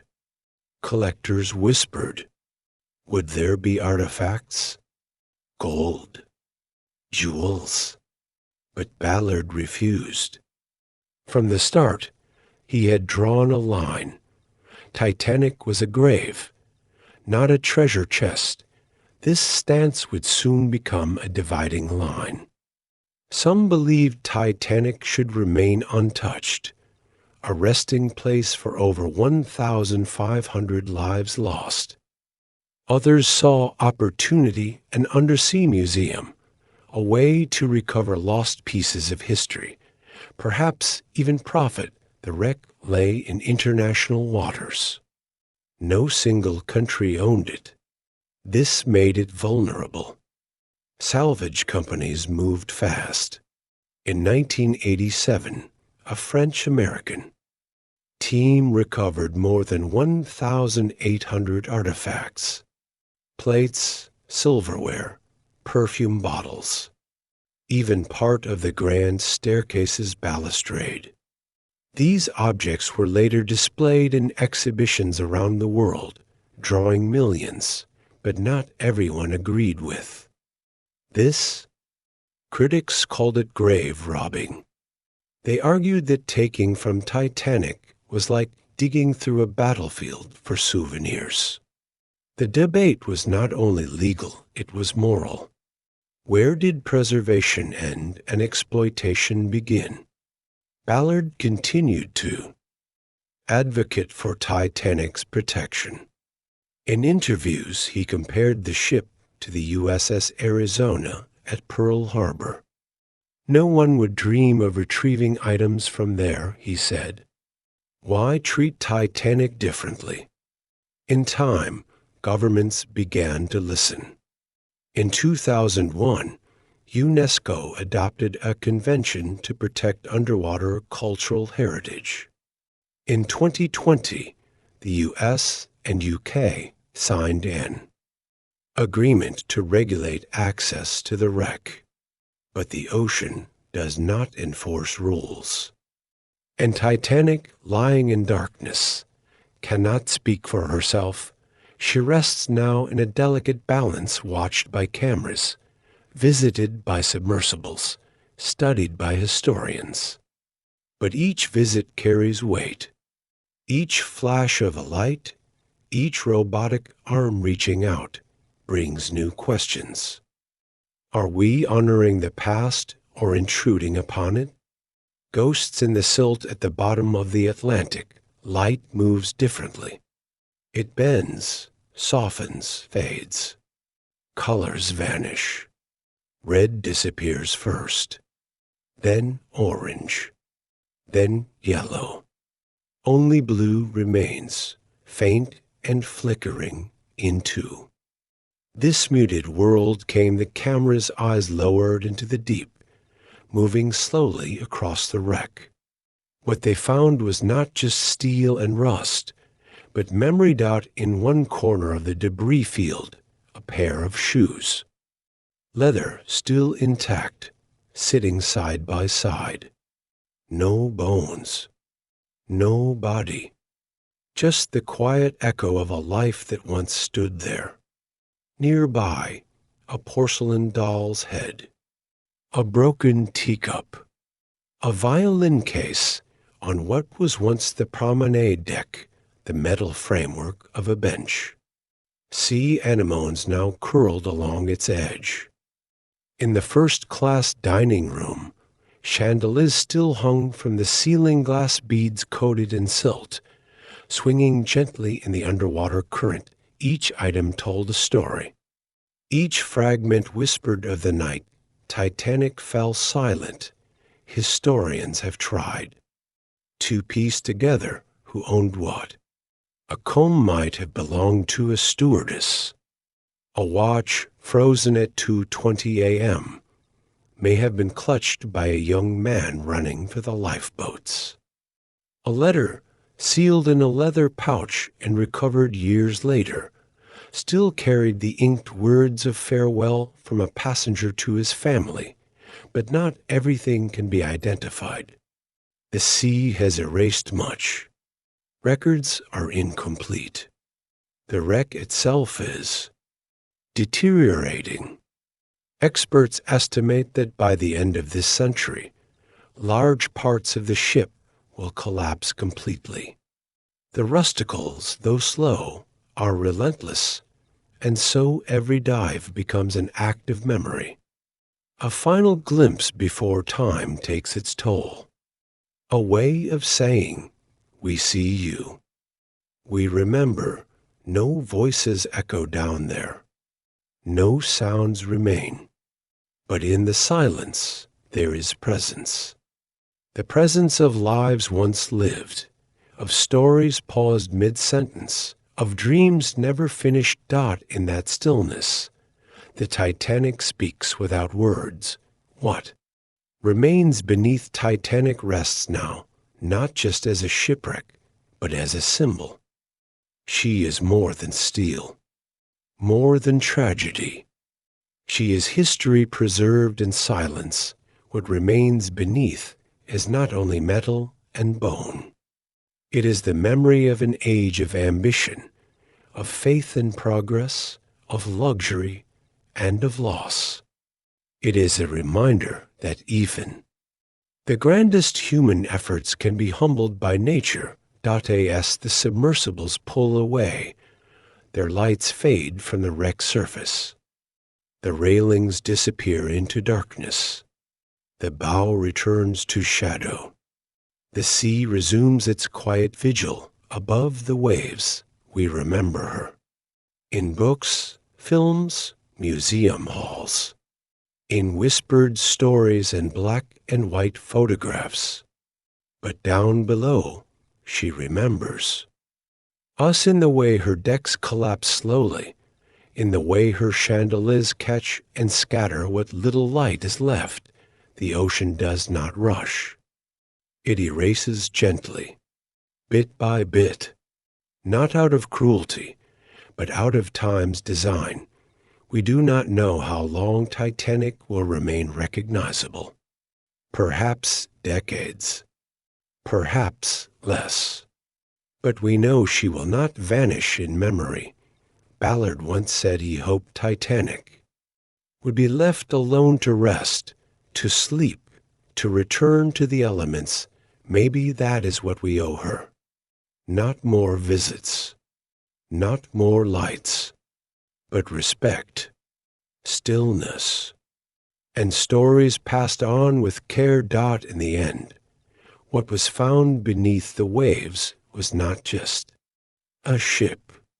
It was a mirror, reflecting who we were and who we still are, fragile, dreaming, and always reaching into the dark for meaning. Chapter 13. A ship-turned museum, where steel once clanged and shipbuilders shouted. Silence now lingers. Belfast, Northern Ireland, once the heart of Titanic's creation, is quiet, reverent, and transformed. Here, where Harland and Wolf's giant gantry cranes once towered over the slipways, a new structure rises in glass and aluminum. The Titanic Belfast Museum. It glimmers like a fractured iceberg, jutting into the gray sky. Within it, Titanic's story unfolds across 9 galleries, each shaped to lead visitors from dream to disaster, from blueprint to ocean floor. The ship is not here, not in body, but in memory, in voice, and in light. A recreated shipyard ride rattles with the noise of hammer on rivet.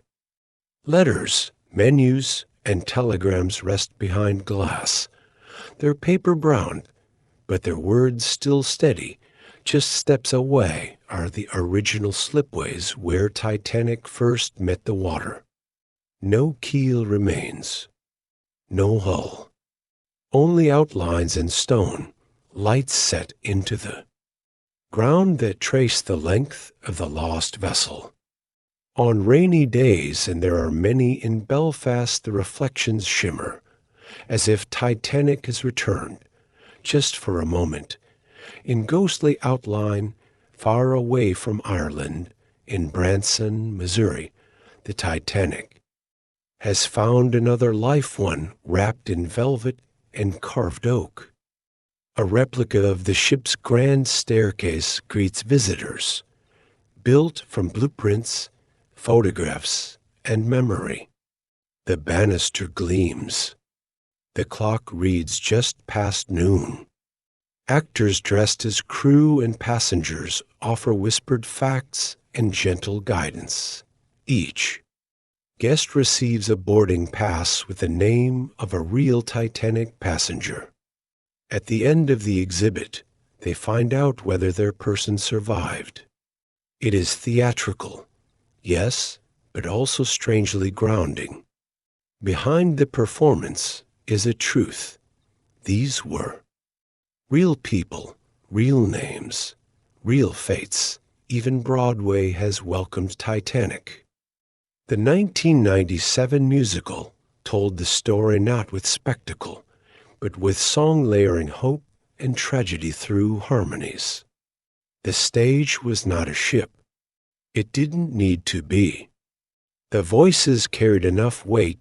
In each location, Belfast's reverence, Branson's immersion, Broadway's chorus, the Titanic lives again. Not as a warning, not even as a story, but as an experience. One shaped by the hands of artists, historians, and architects, each trying to do what the sea did not, keep Titanic from slipping away, souvenirs of sorrow on shelves in airport gift shops and online marketplaces. The Titanic takes on new forms. Miniature models, snow globes, jigsaw puzzles.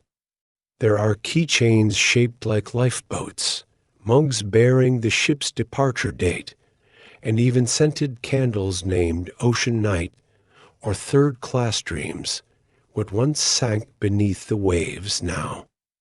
Floats in commerce, there are replica boarding passes sold in sets. Gold-trimmed menus printed with turn-of-the-century fonts. One brand sells cologne inspired by a first-class passenger's recovered vial of perfume. In luxury auction houses, small artifacts, tiles, luggage tags, even coal recovered from the wreck are displayed in velvet boxes, accompanied by certificates of authenticity. Titanic has become a brand, the ship that was once a marvel of industry. And a symbol of human ambition now appears on T-shirts and tote bags.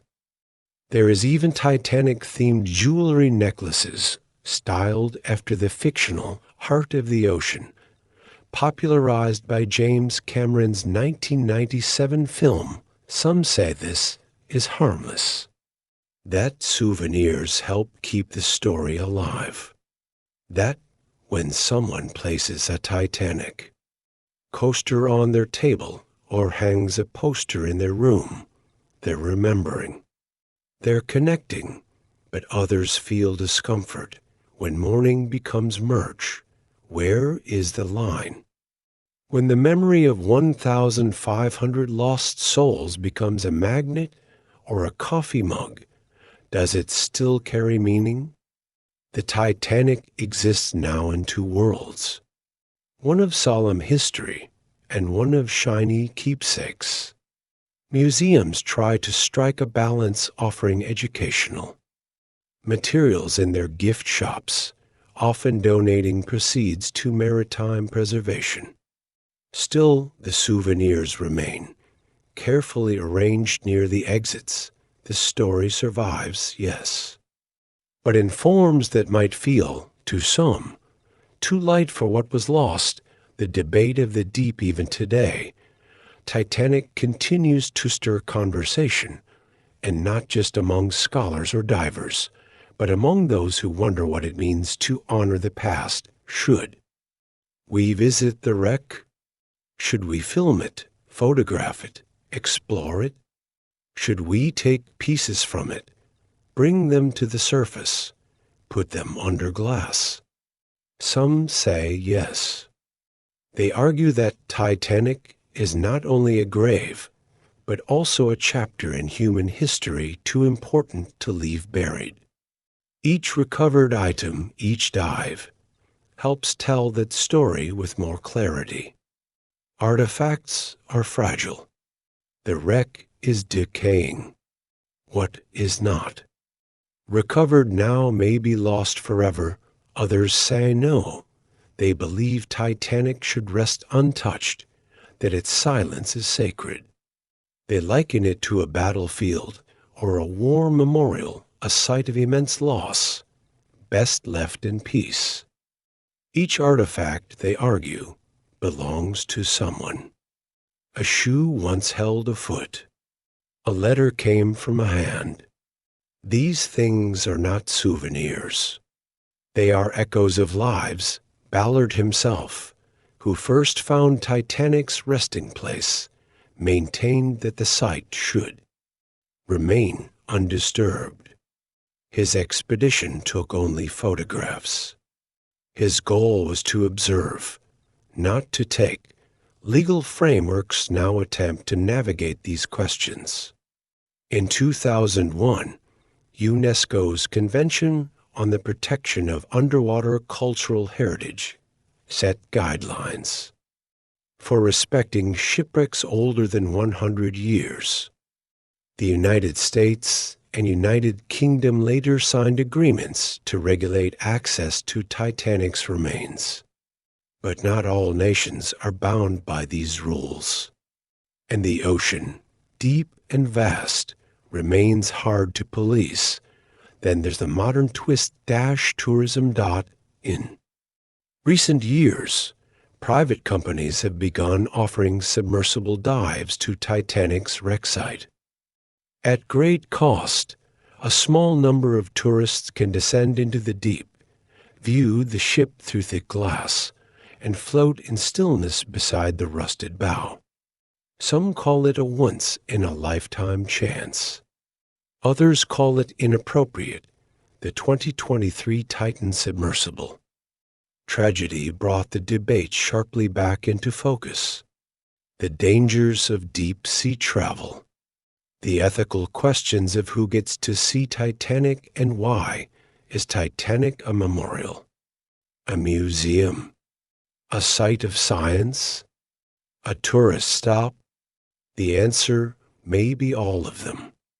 Or none, or something in between. What is certain is that Titanic continues to move us, not just in memory, but in how we remember. Whether in a darkened theater, a gleaming museum, a gift shop, or the silent ocean floor, her story asks us who we are. When we look back, are we explorers? Are we mourners? Are we caretakers of history? Or are we simply trying to hold on to a moment, to a myth, to a name whispered through water? Chapter 13. A ship-turned museum, where steel once clanged and shipbuilders shouted, silence now lingers. Belfast, Northern Ireland, once the heart of Titanic's creation, is quiet, reverent, and transformed. Here, where Harland and Wolff's giant gantry cranes once towered over the slipways, a new structure rises in glass and aluminum. The Titanic Belfast Museum.it glimmers like a fractured iceberg, jutting into the gray sky. Within it, Titanic's story unfolds across 9 galleries, each shaped to lead visitors from dream to disaster, from blueprint to ocean floor. The ship is not here not in body, but in memory, in voice, and in light. A recreated shipyard ride rattles with the noise of hammer on rivet. Letters, menus, and telegrams rest behind glass. They're paper brown, but their words still steady. Just steps away are the original slipways where Titanic first met the water. No keel remains. No hull. Only outlines in stone, lights set into the ground that trace the length of the lost vessel. On rainy days, and there are many in Belfast, the reflections shimmer, as if Titanic has returned, just for a moment, in ghostly outline, far away from Ireland, in Branson, Missouri, the Titanic has found another life, one wrapped in velvet and carved oak. A replica of the ship's grand staircase greets visitors, built from blueprints, photographs, and memory. The banister gleams. The clock reads just past noon. Actors dressed as crew and passengers offer whispered facts and gentle guidance. Each guest receives a boarding pass with the name of a real Titanic passenger. At the end of the exhibit, they find out whether their person survived. It is theatrical, yes, but also strangely grounding. Behind the performance is a truth. These were real people, real names, real fates. Even Broadway has welcomed Titanic. The 1997 musical told the story not with spectacle, but with song layering hope and tragedy through harmonies. The stage was not a ship. It didn't need to be. The voices carried enough weight. In each location, Belfast's reverence, Branson's immersion, Broadway's chorus, the Titanic lives again. Not as a warning, not even as a story, but as an experience. One shaped by the hands of artists, historians, and architects, each trying to do what the sea did not, keep Titanic from slipping away, souvenirs of sorrow on shelves in airport gift. Shops and online marketplaces, the Titanic takes on new forms. Miniature models, snow globes, jigsaw puzzles. There are keychains shaped like lifeboats, mugs bearing the ship's departure date, and even scented candles named Ocean Night or Third-Class Dreams, what once sank beneath the waves now. Floats in commerce, there are replica boarding passes sold in sets. Gold-trimmed menus printed with turn-of-the-century fonts. One brand sells cologne inspired by a first-class passenger's recovered vial of perfume. In luxury auction houses, small artifacts, tiles, luggage tags, even coal recovered from the wreck are displayed in velvet boxes, accompanied by certificates of authenticity. Titanic has become a brand, the ship that was once a marvel of industry. And a symbol of human ambition now appears on T-shirts and tote bags. There is even Titanic-themed jewelry necklaces, styled after the fictional Heart of the Ocean, popularized by James Cameron's 1997 film. Some say this is harmless. That souvenirs help keep the story alive. That when someone places a Titanic coaster on their table or hangs a poster in their room, they're remembering. They're connecting, but others feel discomfort. When mourning becomes merch, where is the line? When the memory of 1,500 lost souls becomes a magnet or a coffee mug, does it still carry meaning? The Titanic exists now in two worlds, one of solemn history and one of shiny keepsakes. Museums try to strike a balance, offering educational materials in their gift shops, often donating proceeds to maritime preservation. Still, the souvenirs remain, carefully arranged near the exits. The story survives, yes, but in forms that might feel, to some, too light for what was lost. The debate of the deep even today. Titanic continues to stir conversation, and not just among scholars or divers, but among those who wonder what it means to honor the past. Should we visit the wreck? Should we film it, photograph it, explore it? Should we take pieces from it, bring them to the surface, put them under glass? Some say yes. They argue that Titanic is not only a grave, but also a chapter in human history too important to leave buried. Each recovered item, each dive, helps tell that story with more clarity. Artifacts are fragile. The wreck is decaying. What is not? Recovered now may be lost forever. Others say no. They believe Titanic should rest untouched, that its silence is sacred. They liken it to a battlefield or a war memorial, a site of immense loss, best left in peace. Each artifact, they argue, belongs to someone. A shoe once held a foot. A letter came from a hand. These things are not souvenirs. They are echoes of lives. Ballard himself, who first found Titanic's resting place, maintained that the site should remain undisturbed. His expedition took only photographs. His goal was to observe, not to take. Legal frameworks now attempt to navigate these questions. In 2001, UNESCO's Convention on the Protection of Underwater Cultural Heritage set guidelines for respecting shipwrecks older than 100 years.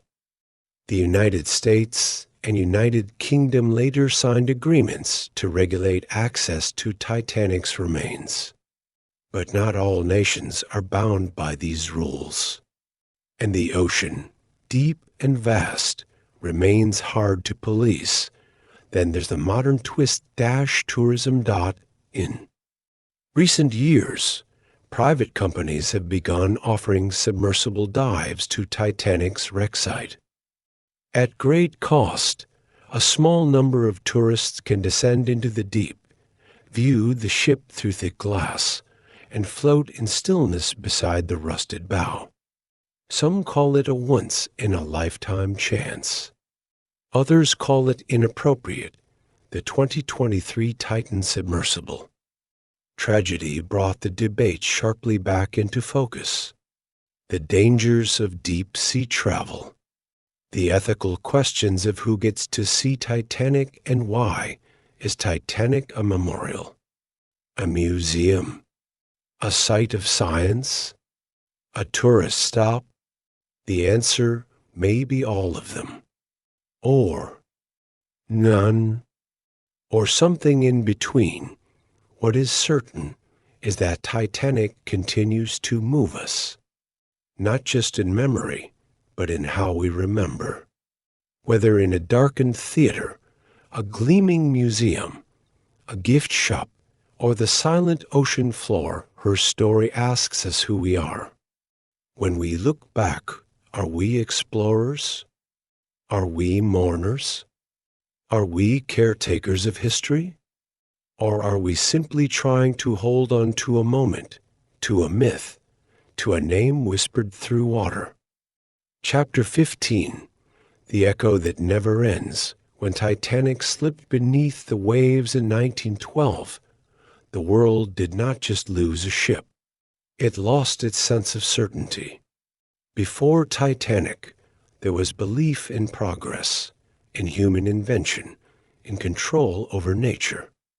After Titanic, there was something else. Humility. In the days and weeks that followed the disaster, grief turned into questions. And from those questions came change. One of the earliest and most lasting effects of Titanic's sinking was a new wave of maritime safety reforms. The ship had sailed with only 20 lifeboats, enough for about half the people on board. Regulations, at the time, had not kept pace with ship size. After the tragedy, those rules were rewritten. The International Convention for the Safety of Life at Sea, or SOLAS, was established in 1914.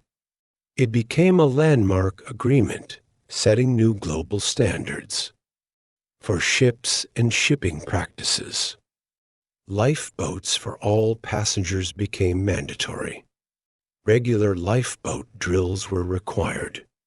Ships had to keep a 24-hour radio watch. Ice patrols were created to monitor dangerous waters in the North Atlantic.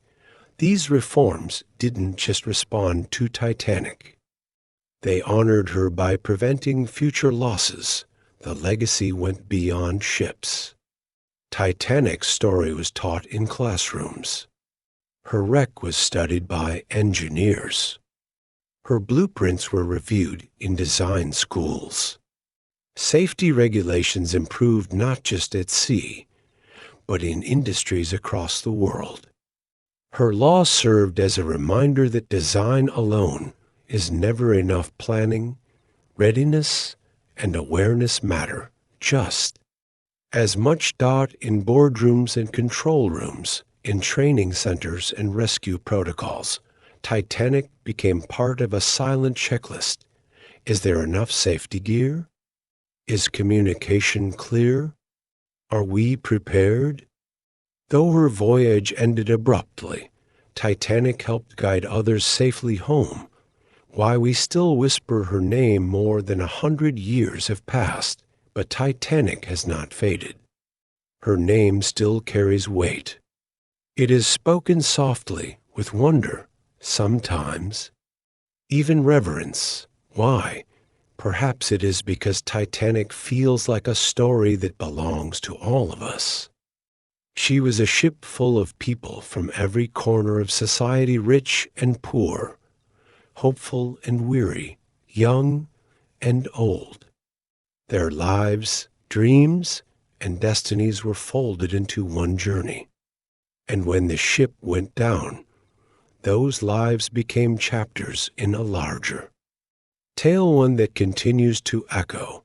Titanic is more than steel and rivets.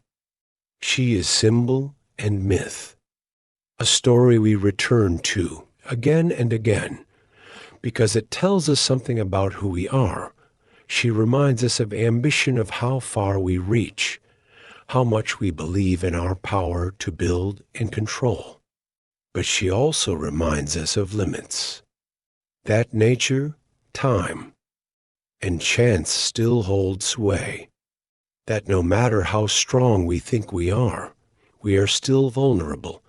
She is a cautionary tale, but also a reflection, a mirror held up to the human condition. We see ourselves in her passengers, in the families traveling for better lives, in the crew members trying to do their duty, in the moments of bravery, in the moments of fear. Titanic's story contains the full sweep of humanity, kindness and cruelty, order and chaos, silence and song. Even now, when her name is whispered, it carries meaning. It stirs the imagination. It hushes a room. It brings a pause, as if we are standing on the edge of something vast. She has become timeless not because she sank, but because she reveals so much about what it means to live. Back to the beginning, and now we return back to the shipyards of Belfast, where Titanic's frame first took shape. Back to the sound of hammers on steel, the rising beams, the dreams suspended in scaffolding. Back to the excitement in voices, the pride in plans, the glow of a future not yet known. She was called unsinkable, not just because of her design, but because of what she represented. A symbol of the new century, a bridge between continents, a triumph of progress. When she set sail, the world watched, not just because she was large or luxurious, but because she carried hope. Every plank, every room, every hallway was filled with the lives of people moving toward new chapters. Some seeking fortune, some seeking peace, some simply seeking home.